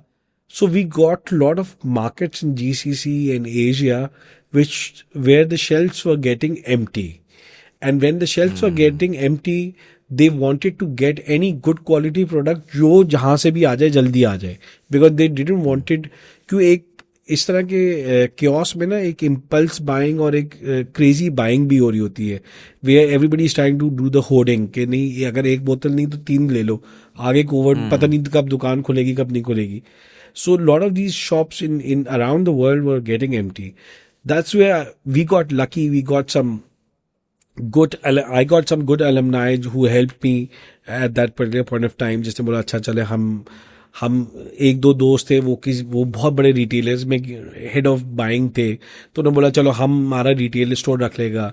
देयर वाज वन कंट्री उधर से एक जानने वाले ने हमें कनेक्ट किया एंड देन वी सेड कि अच्छा हमें एक मिक्स कंटेनर बना कर दे दो, हम लेते हैं. And then I remember we did the production during Covid days and we send it out. So 15 days का लीड टाइम था. वो वहाँ पहुँचा, एक महीने बाद they gave us an order of 10 containers. So we got, तो हमने बोला ये तो 10 बनाएंगे कैसे, पहले तो सवाल ये आ गया. फिर उसके पैसे नहीं थे, जो चैलेंजेस बहुत सारे थे. एक तो बनेगा कैसे, फिर पैसे नहीं है, माल कैसे खरीदेंगे, वो एक और. फिर उनसे रिक्वेस्ट की कि भाई इसके थोड़ा एडवांस भेज दो ताकि पैसे हों, ताकि माल खरीद लें. सो ऑल ऑफ दैट, तो वो ग्रेजुअली हो गया. But Covid was a blessing in disguise, which helped us in terms of getting these markets.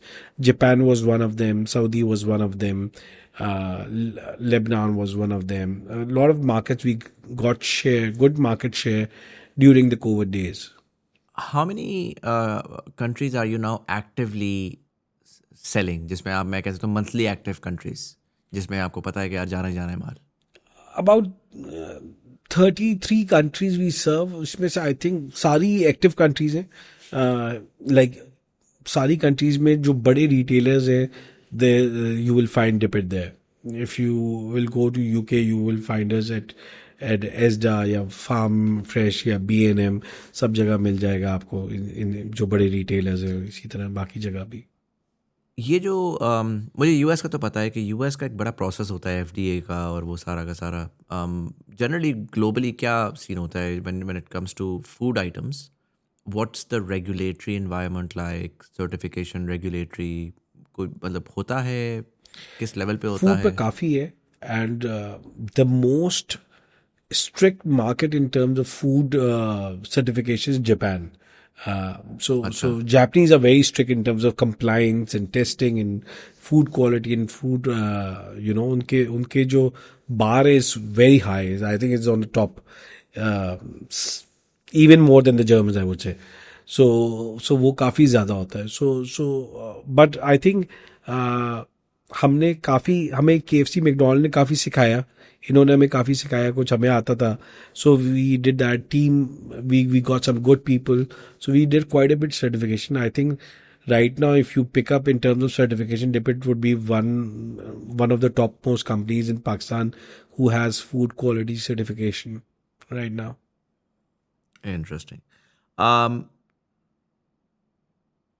जो एक तो ये हो गया ना आपका कि यार माल बना लिया, माल बेच लिया, ये पार्ट तो हो गया. I think the next phase then that comes in, एक वो कॉर्पोरेटाइजेशन है कि how do you create systems and structures to ensure कि जो सक्सेस एक दफ़ा हुई है उसको हम ऑटोनमसली रेप्लिकेट कर सकते हैं for a long period of time. और ये मैं सवाल इस वजह से पूछ रहा हूँ, कॉन्टेक्स्ट दे देता हूँ. कराची के बिजनेस से जब भी मेरी बात होती है तो मुझे सबसे बड़ी प्रॉब्लम और वीकनेस नज़र आती है ना, वो ये नज़र आती है कि वो एक सेठ स्टाइल वो सिस्टम है. तो ये एक साहब थे, उन्होंने बड़ा अच्छा बिज़नेस बना लिया, अब वो वहाँ पे लाठी लेके बैठे रहते हैं और वो बिज़नेस जो है ना वो उनकी निगरानी में चलता रहता है. फिर सक्सेशन का मसला आता है, फिर वो उस बिज़नेस के टुकड़े टुकड़े करके सबको बांट देते हैं और फिर वो लिटरली बिजनेसेस सारे रीस्टार्ट करते हैं. राइट, रादर दैन कि भाई एक बोर्ड बनाएं, सब बच्चों को बोर्ड में बिठाएं, एक प्रोफेशनल CEO को लेकर आएँ और स्केल करें बिजनेस को. But then that's just succession. Even otherwise बहुत ज़्यादा बिजनेसेस जो हैं वो SME लेवल पे आके रुक जाते हैं, क्योंकि अगेन वो systems processes which is annoying, वहाँ पर आपको एक सर्टन अपनी कंट्रोल देना पड़ता है. You have to trust people and you have to trust your work force to be able to do the right thing, and you have to build systems of accountability on top of that. But more importantly, जो the reason why what I am alluding to is कि अब आपका माल तो retail stores में पहुंच गया, right, लेकिन आज मैं टीवी लगाता हूँ पाकिस्तान से बाहर तो मुझे हाइंस के मेगा स्टार्स के साथ वो नज़र आ रहे हैं, क्योंकि FMCG is all about recall.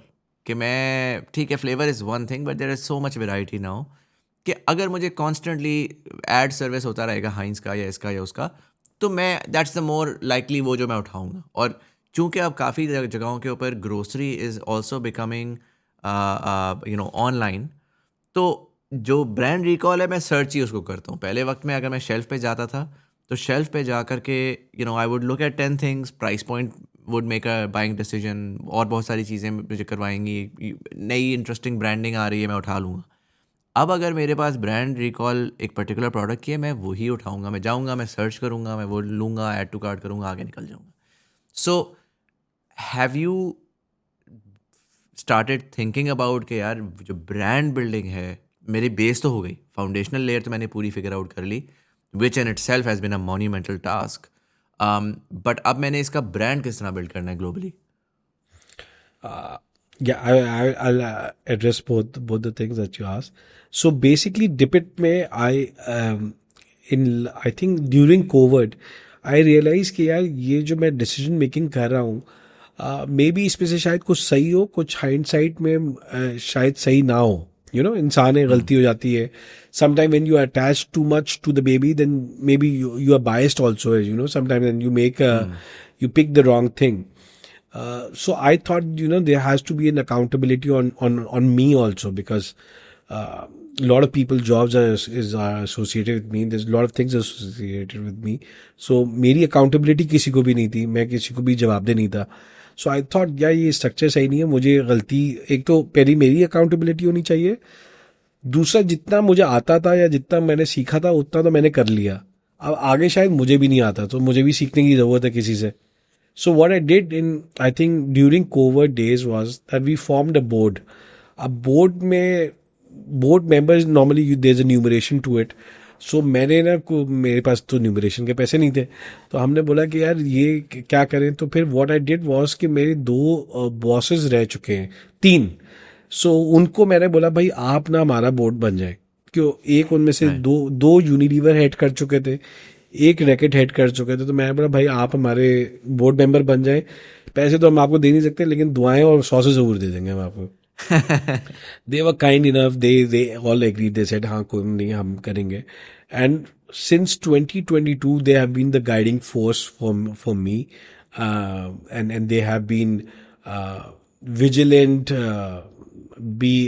keeping us on our toes, keeping us grounded, making sure that our plans are in the right direction, and if we are making any wrong decision, then they pull the plug out कि यार ये चीज़ सही नहीं, ये ना करो, इसको इस तरह कर लो या इसको नहीं करो. सो अब ये बहुत वो हो गया. सो एक तरीके से अकाउंटेबिलिटी भी आ गई, जिसको हम आगे जाकर बता सकेंगे जी ये किया हमने, ये सही किया या ये गलत किया, या ये करना है, ये सही है या नहीं, ये बता दें. और एक तरीके से सपोर्ट सिस्टम भी आ जाता है इसमें, कि आपके पास there is 3 numbers that you can dial in at any point of time to learn और टू अंडरस्टैंड और टू टेक एडवाइस और टू आस्क कि जी इसमें हेल्प आउट करते हैं ज़रा. सो ये बड़ा स्ट्रक्चर जाता है. अच्छा, इसमें प्रॉब्लम ये होती है कि जब मैं करने लगा तो मुझे लोगों ने बोला यार मतलब तुम्हारी तनख्वाह भी वो डिसाइड करेंगे. मैं हाँ भाई करना पड़ेगा, बोर्ड है तो वही करेंगे, मतलब, और तुम्हारा अप्रेजल भी वही करेंगे. सो मैं हाँ वही करेंगे. So lot of time people feel शाई फ्रॉम डूइंग दिस, कि आप ओनर ऑफ द बिजनेस तो हैं, बट आपकी चीज़ें भी कोई और डिक्टेट कर रहा है. सो आई थिंक ये करना चाहिए, इससे बहुत हेल्प आउट हो जाते हैं, बहुत गलतियां करने से बच जाता है इंसान, और यू डोंट हैव टू पे the price of that mistake, जो आप बच जाएंगे. क्योंकि ऑब्वियसली उन लोगों ने कंपनीज मुझसे बहुत बड़ी बड़ी कंपनीज हेड करी हैं, तो उनका एक्सपीरियंस और एक्सपोजर और उनका व्यू पॉइंट बहुत अलग होगा और बहुत बेहतर होगा. और मेच्योरिटी आई थिंक उनके डिसीजन में होगी, मे बी शायद मेरी वो ना हो. सो आई थिंक वो हेल्प आउट करता है. तो एक वो पार्ट हमने बनाया. I think this is the 3rd or the 4th year where that board is still guiding us. There's still 3 members that we picked up in 2022, and they are still there and helping us out. So that's the one thing over there. The second question that you asked was which was about around brand building and brand building. So yeah. अच्छा, brand building में भी so brand building, one of the board member, so जब हमने board member choose किया तो उसमें एक जो है वो हार्डकोर सेल्स का, मतलब ही is the guy behind the sales, and with उनकी अंडरस्टैंडिंग सेल्स की बहुत ज़्यादा है. One of them, she has been I think head of marketing for Unilever, and she has headed Unilever, and she's the marketing guru for me. So whenever I go and seek out, तो मेरा पहला point of contact वही होता है. Obviously अपनी brand team और brand manager सारे हैं, but जो भी plan final करते हैं वो मोटा मोटा उनके पास से गुजर कर ही जाता है. सो आई थिंक वो बहुत हेल्प आउट हो जाती है जब आपके पास इतना senior resource at is over there in your team to guide you out. दूसरी चीज़ जो थी वो ये भी है कि ब्रांड बिल्डिंग जो है ना, इट्स ए पीपल थिंक कि एक रात में ब्रांड बन जाएगा या कुछ हो जाएगा. ब्रांड खराब तो एक रात में हो सकता है, लेकिन बनने के लिए ना you have to slowly gradually build blocks. And I think that the best communicator for your brand is the consumer. क्योंकि कंज्यूमर जो ऑथेंटिक और जो आपका फीडबैक दे सकता है ना, वो ब्रांड बिल्डिंग में बहुत पार्ट प्ले करता है. So we have always focus in terms of connecting with the consumer and you know making sure कि वो फीडबैक जो है वो रेजोनेट करे, वो फीडबैक वर्ड ऑफ माउथ आगे फैले, you know all of those things जो विच आर फंडामेंटल. वो हमने जिस तरह सऊदी अरब में भी एक छोटा सा कैंपेन किया था आई थिंक पिछले साल पहले, और हमने वहाँ से हमने बहुत इंक्रीज देखा. हमने यही किया कि हमने कंज्यूमर से पूछा कि भाई आपको हमारी सॉस की क्या चीज़ बेहतर लगती है, you know, and very authentic. हमने उसे बहुत ज़्यादा कोई हमने उसे ऑर्गेनाइज मैनर में नहीं किया. We kept it very real.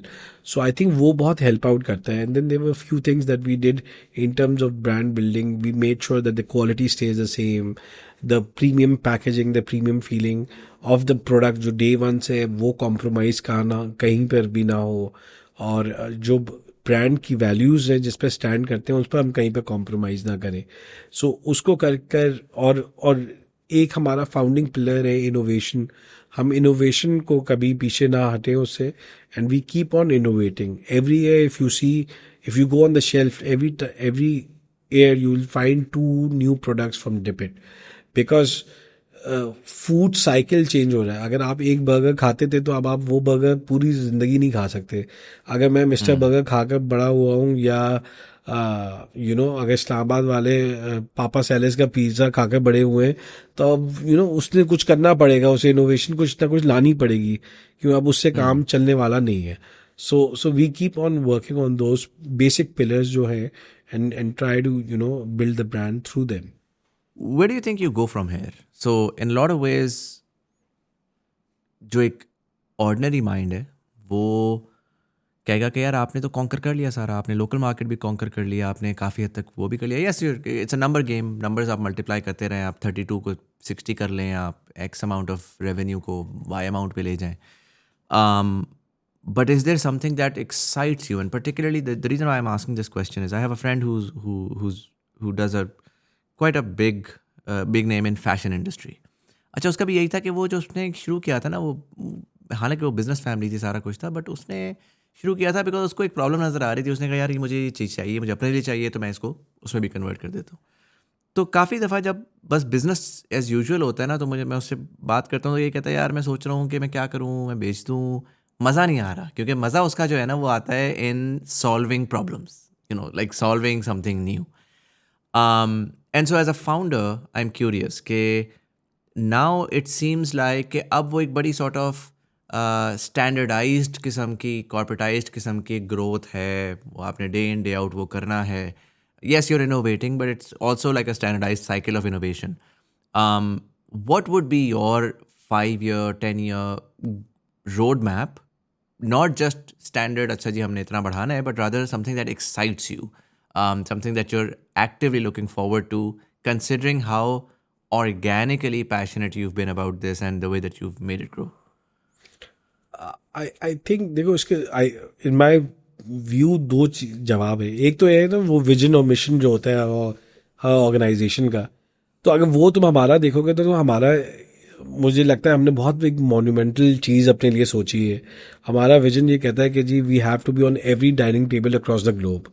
So now that's a very big thing. I don't know उसमें शायद मेरी या आई डोंट नो मेरी मतलब आई डोंट नो सारी कंपनी की सारी जिंदगी लग जाएगी तो मे बी दैट्स पॉसिबल और not possible, I don't no.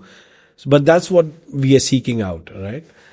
If you ask me personally कि आप क्या करना चाहते हैं, मेरा एक ये कि यार हम एक एग्री कंट्री हम कहते हैं अपने आप को, हम है नहीं, मेरे ख्याल से हम है नहीं.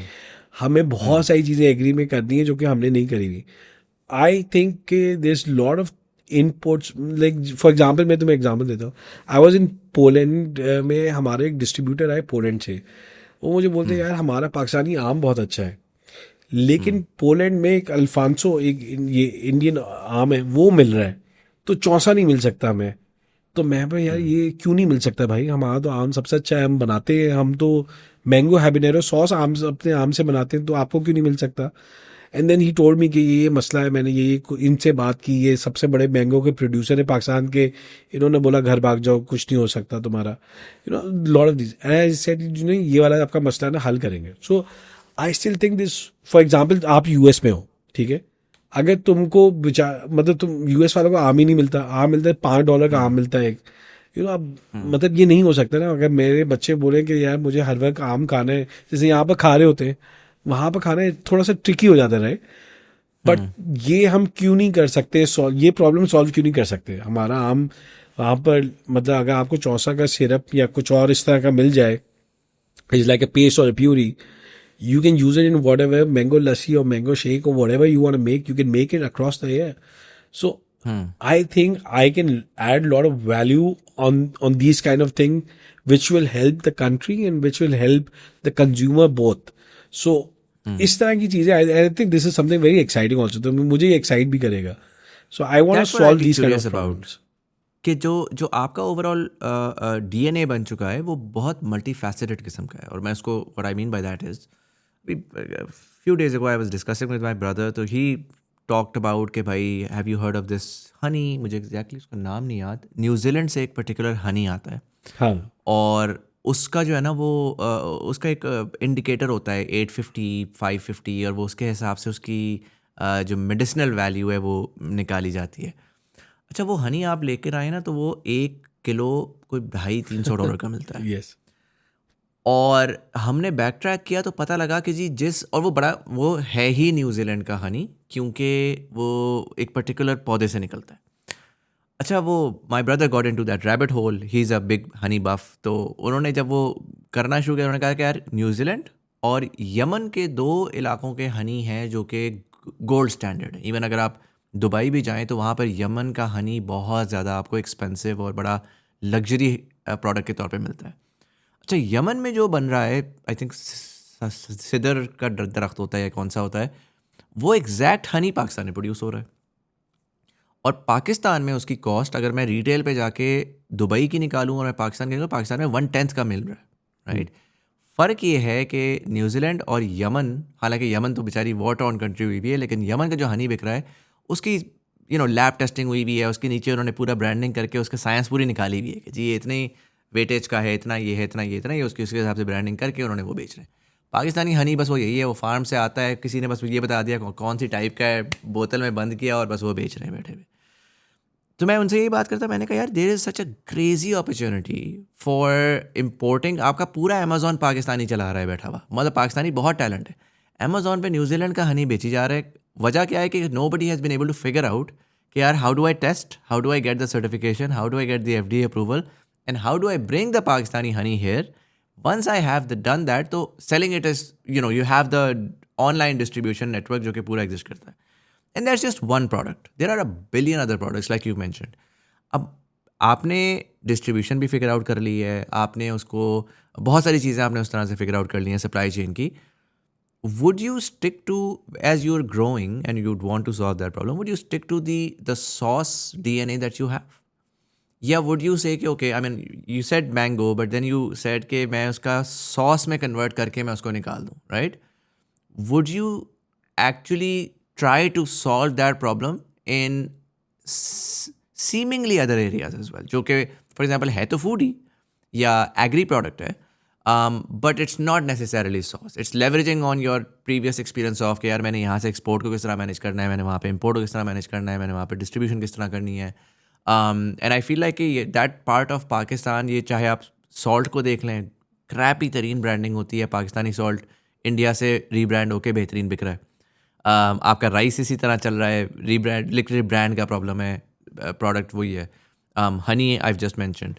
सो if you were to expand, would you stick to sauces और वुड यू और other sort of liquid category, और वुड यू एक्चुअली एक्सप्लोर कि यार मैं लाइक फूड एंड बेवरेज या FMCG के अंदर पाकिस्तान में क्या क्या अपॉर्चुनिटीज़ हैं और मैं अपने एग्जिस्टिंग एक्सपीरियंस को लेवरेज करके मैं उनको भी आगे लेकर जाऊँ?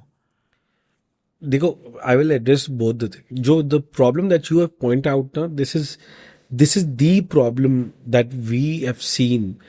द प्रॉब्लम ही ये है कि आपके जो मैन्युफैक्चरर है, they want easy win, no value addition and no investing in terms of कि R&D में हम कुछ लगा दें और उसका कुछ रिजल्ट कर लें.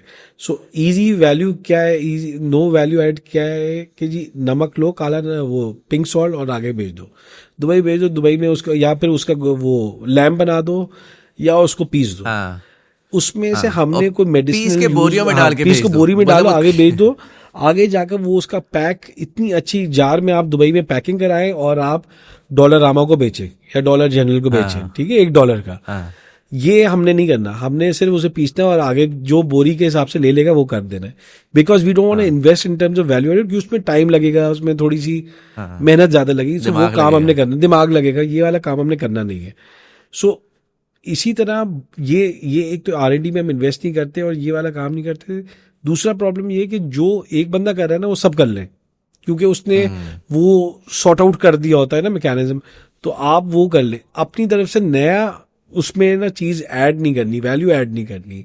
सो आई थिंक ये 2-3 प्रॉब्लम्स हैं. बट आई थिंक स्टिल तुमने उसकी बात की कि सॉलिड या लिक्विड, देखो फूड पे ही मेरे ख्याल से इतना काम हम कर सकते हैं कि अगर हम फूड पे ही सिर्फ पाकिस्तानी कौम काम करे ना, तो हमें मेरे ख्याल से किसी और चीज़ की ज़रूरत नहीं है.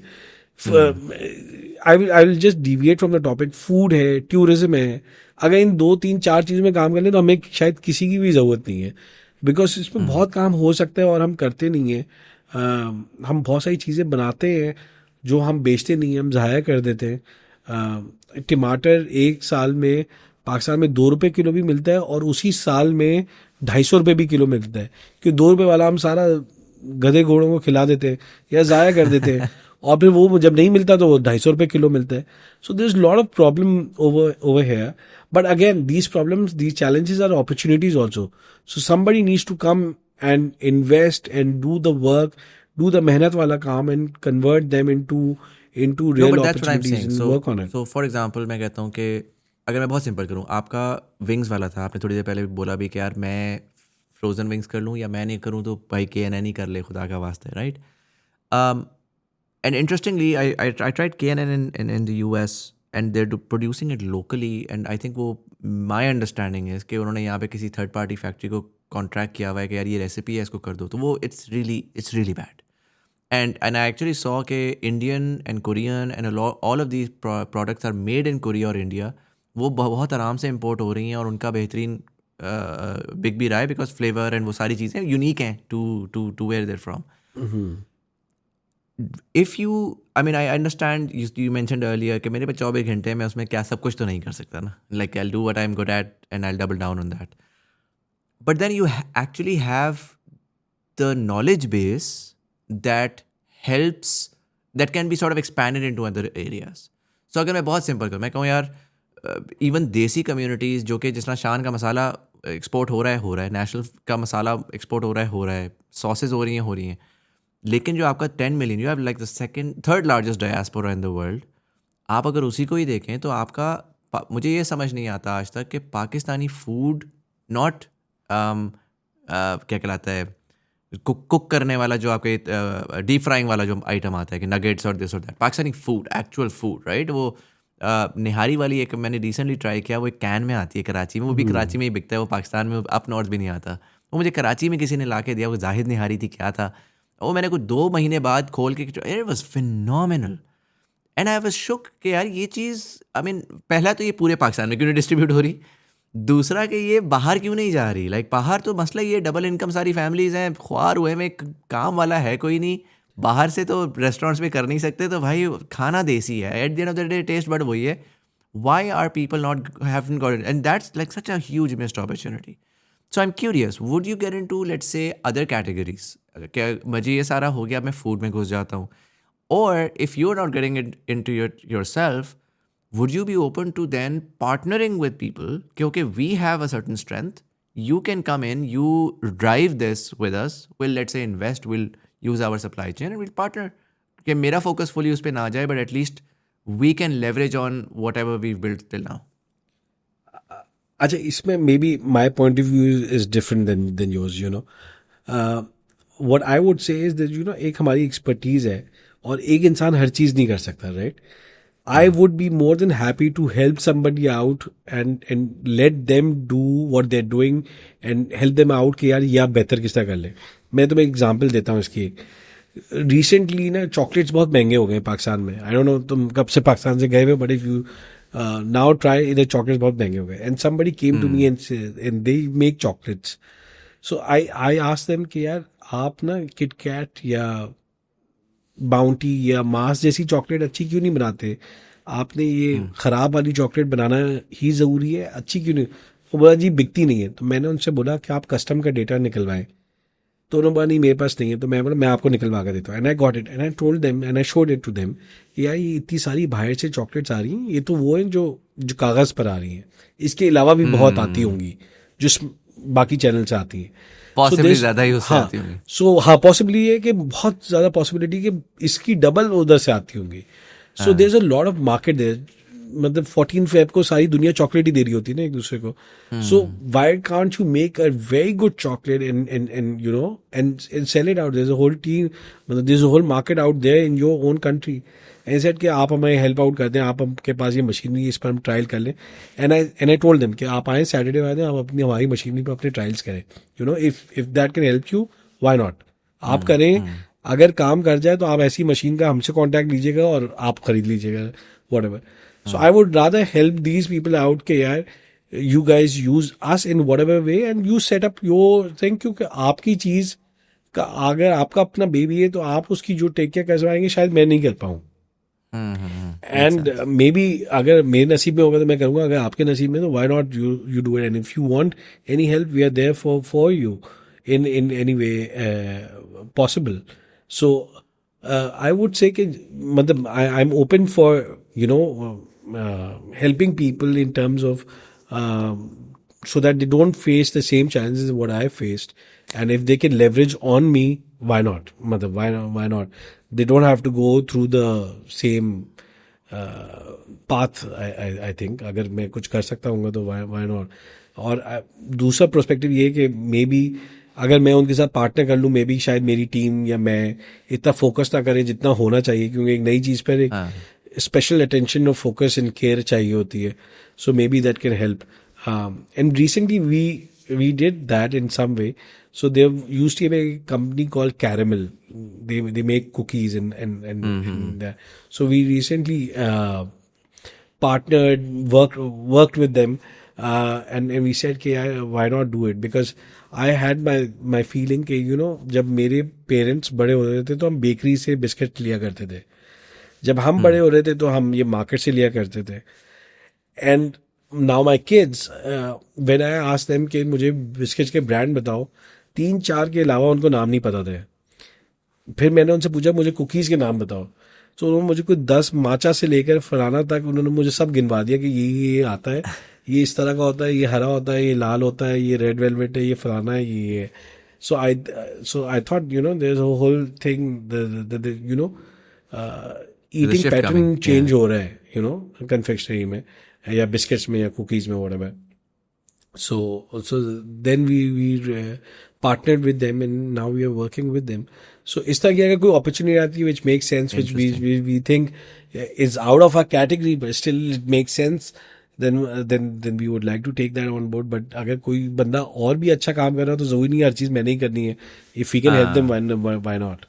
I think I'll tie that down to what you mentioned earlier कि यार कॉपी पेस्ट करने के बजाय सक्सेस स्टोरी को देखो और फिर कहो कि यार इसके मॉडल में मैं और इनोवेटिव चीज़ क्या कर सकता हूँ, रादर देन मैं इसी को ही पूरा छाप लूँ, राइट. सो वो मुझे काफ़ी दफ़ा लोग आके कहते हैं कि यार मुज़म्मिल भाई पॉडकास्ट करनी है, और वो ना उनका पूरा ये होता है कि पॉडकास्ट उन्होंने क्या करनी है, एक बंदा बैठा होगा सामने, गेस्ट होगा, उससे स्टोरी सुनेंगे और वो तो कहते हैं यार मैंने तो एक चीज़ की है, इस मीडियम के अंदर 50 अपॉर्चुनिटीज़ हैं. ट्रू क्राइम पॉडकास्ट कर लो भाई, न्यूज़ की पॉडकास्ट कर लो.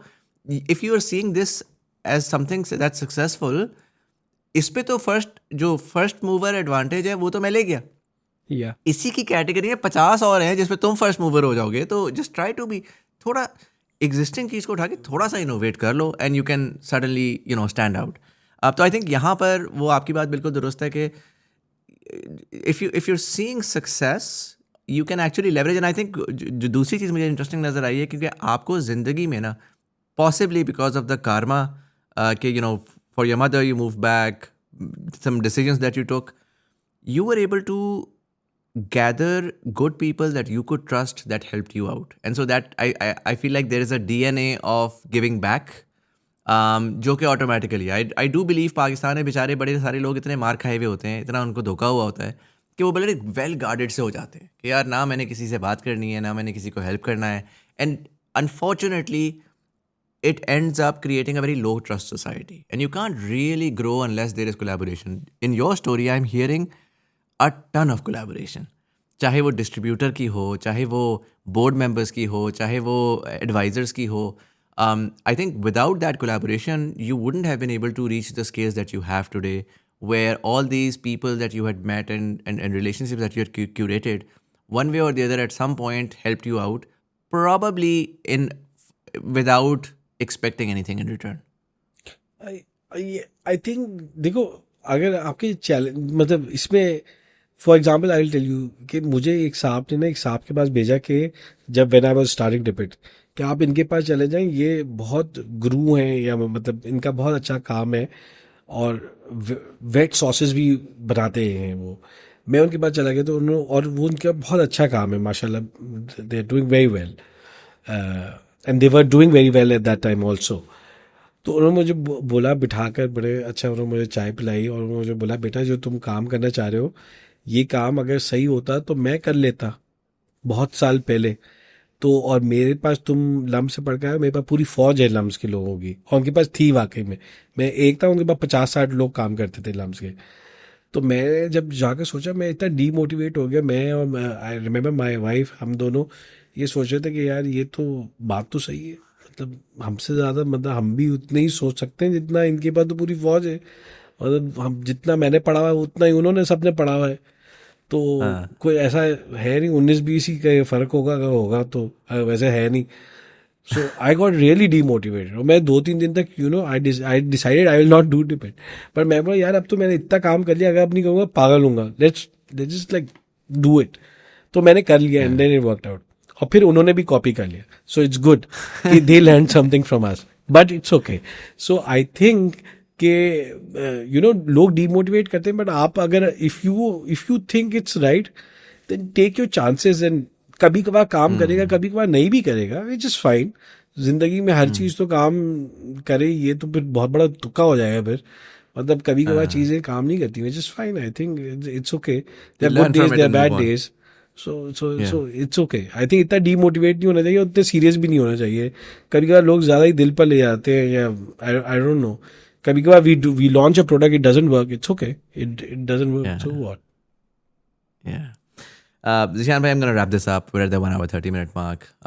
Thank you so much for taking the time out. It's one of my most favorite episodes. I'll tell you straight up. Largely because of the personality that you have. It's वो क्या कहलाती है? वो inviting personality है. You have the leadership quality to you that sort of drives you in. मैं इसको, before I end this, I would like to ask a question that I generally ask all of my guests, and इसका context ये है कि आपने जो इसका जवाब देना है उसमें आपने कोई इफ्स नहीं देने कि यार इफ़ ये हुआ तो ऐसे होगा. I want your true thought on what you believe Pakistan would look like 25 years from now, knowing what you know now. You've been around, you've worked in different countries. For whatever personal reason, you decided to come back to Pakistan. You took a bet on Pakistan, and alhamdulillah, it has worked out for you. उस level के ऊपर जब बंदा देख रहा होता है ना, तो एक sort of macro lens develop हो जाती है, जो कि a vast majority of common person के पास नहीं होती. वो अपने डे टू डे में फंसा रहता है और उसी हिसाब से न्यूज़ साइकिल को देख के अपना दिमाग बनाता है. आपके केस में you said a lot of times a lot of things जो कि बेट्स हैं, या वो एक पर्सपेक्टिव है कि यार I see things evolving, trends changing. And so what do you see, or how do you see Pakistan, not just in your industry, but overall as a society, as an economy, 25 years from now? बहुत कुछ change हो जाएगा, बहुत सारे लोगों की एक certain shelf life है, वो जाहिर है नॉर्मली वो पास ओवर होंगे, बहुत सारी जनरेशन्स पावर की पोजीशन में आ जाएंगी, उसको मद्देनज़र रखते हुए how do you see Pakistan 25 years from now? In my opinion I think we would be evolving. I think हम अपने आप पर ना ज़्यादा ही क्रिटिकल हो जाते हैं. ऐसा नहीं है कि सब कुछ पाकिस्तान में गलत हुआ. हाँ, कुछ हुआ, कुछ सही भी हुआ होगा, 10% ही सही हुआ होगा, पर सही हुआ है. What the best thing that I see is कि हमारे बच्चे अब सोशली अवेयर हो रहे हैं और पढ़ रहे हैं. द यंगस्टर्स कुछ ना कुछ पढ़ रहे हैं, थोड़ा बहुत पढ़ रहे हैं, जितना पढ़ना चाहिए शायद उतना ना पढ़ रहे हो, लेकिन पढ़ रहे हैं कुछ ना कुछ, या सोशली अवेयर हो रहे हैं. सो उनको पता है कि दुनिया में क्या हो रहा है, क्या नहीं हो रहा, क्या सही है, क्या गलत है. आई थिंक वो सोशल अवेयरनेस आ रही है. और जब भी किसी भी सोसाइटी में मेरे ख्याल से अगर सोशल अवेयरनेस आती है तो वो बेहतरी की तरफ ही जाती है. मे बी हमारी पेस बेहतरी की तरफ जाने की शायद कम हो, उतनी ना हो जितनी होनी चाहिए या जितनी हो सकती है. But I think we'll survive, we'll do something as a nation. कहीं ना कहीं पहुंच ही जाएंगे हम. एंड इट्स नॉट लाइक सब कुछ ही बुरा है. There few good things, there few bad things. Maybe शायद बैड थोड़ी ज़्यादा होंगी, गुड थोड़ी कम होंगी, but it's fine. I think ये हर जगह होती है. एज फार एज लोग एथिकली और मोरली हमारे सही सोचने लग जाएं और सही को सही और बुरे को बुरा कहने लग जाएं, we would be fine. I think we would survive, we would do good. Do you think the problems are, I mean, आज की स्नैपशॉट के अंदर सेंटिमेंट ऐसा है कि लोग इजीली ये कहेंगे कि यार the bad clearly outweigh the good, right? Because वो ये कहते हैं यार देखो 10,000 मसले उनको नज़र आ रहे हैं. अच्छा, मेरा पर्सपेक्टिव उसमें ये है कि यार if I would ask 10 people and 9 of them will say कि यार the bad outweigh the good, that is a great sign because majority of your population is now beginning to reject the old ways and is hoping for better. And I think that is the first step towards building the right foundation that can actually create a much more sort of a progressive and अच्छी society. आपके scope में do you think कि we're headed in the right direction, not necessarily to say कि policy wise or this, but generally कुछ ना कुछ कहीं ना कहीं सही हो रहा है मैक्रो लेवल के ऊपर. एंड द 25-year-old बाद का पाकिस्तान अगर आज का बंदा देखेगा तो वो शायद एक बहुत बेहतर पाकिस्तान देखेगा. आई वुड से कि सही हो रहा है. उसकी मैं तुम्हें रीज़न और एग्जांपल भी दूंगा कि जब हम छोटे थे तो मैंने शायद TCF जैसा स्कूल नहीं देखा था. अब है 50,000 बच्चा पढ़कर निकल रहा है वहाँ पर, शायद पहले ये नहीं पढ़ता था. इसी तरह की और बहुत सारी एग्जांपल्स है. लम्स मेरा स्कूल है, वो उधर I recently went about 2 years back and the dean was telling me कि उनके पास अभी कोई बच्चा, उन्होंने NOP उनका है नेशनल आउटरीच प्रोग्राम, उसमें लिया है. वो कहीं चमन से आगे किसी जगह का, किसी टाउन का बच्चा है लम्स पढ़ने. Can you just imagine that? और उसमें and they were telling me that there is somebody from GB who went to LUMS and now is studying in Harvard. So अगर इस तरह की चीज़ें किसी सोसाइटी में हो रही हैं तो कुछ ना कुछ सही हो जाएगा. मे बी अगेन शायद ज़्यादा टाइम लें हम, शायद हम 25 साल में, तुम्हारा जो सवाल है वो शायद 50 साल में सही होगा, बट हो जाएंगे. आई थिंक इतना ज़्यादा परेशानी की बात नहीं है. एज फार एज हर बंदा कुछ ना कुछ दिन में सही करता रहे, we will be fine. Makes sense. Zishan bhai, thank you so much for coming in and sharing all that insight. I wish you and Dip It all the very best. Thank you. And I'm Thank you excited so to see much. where you go from here. Thank you. Thanks a lot for having me on your show. It was really good to have a conversation, and I think it helps. Thank you so much. And for all of you guys, thank you so much for watching. अगर आपको episode पसंद आई और अपने दोस्तों के साथ जरूर share करिएगा. Let me know in the comment section below. What are your thoughts? Have you tried the Dip It sauces? What's your feedback? Which ones do you like? जो बहुत सारी और हमने बातें की FMCG सेक्टर के बारे में, पाकिस्तानी अपॉर्चुनिटी के बारे में, एक्सपोर्ट के बारे में. What are your thoughts? I would love to know your feedback. But nonetheless, this was Sayyid Muzammil Hassan Zaidi.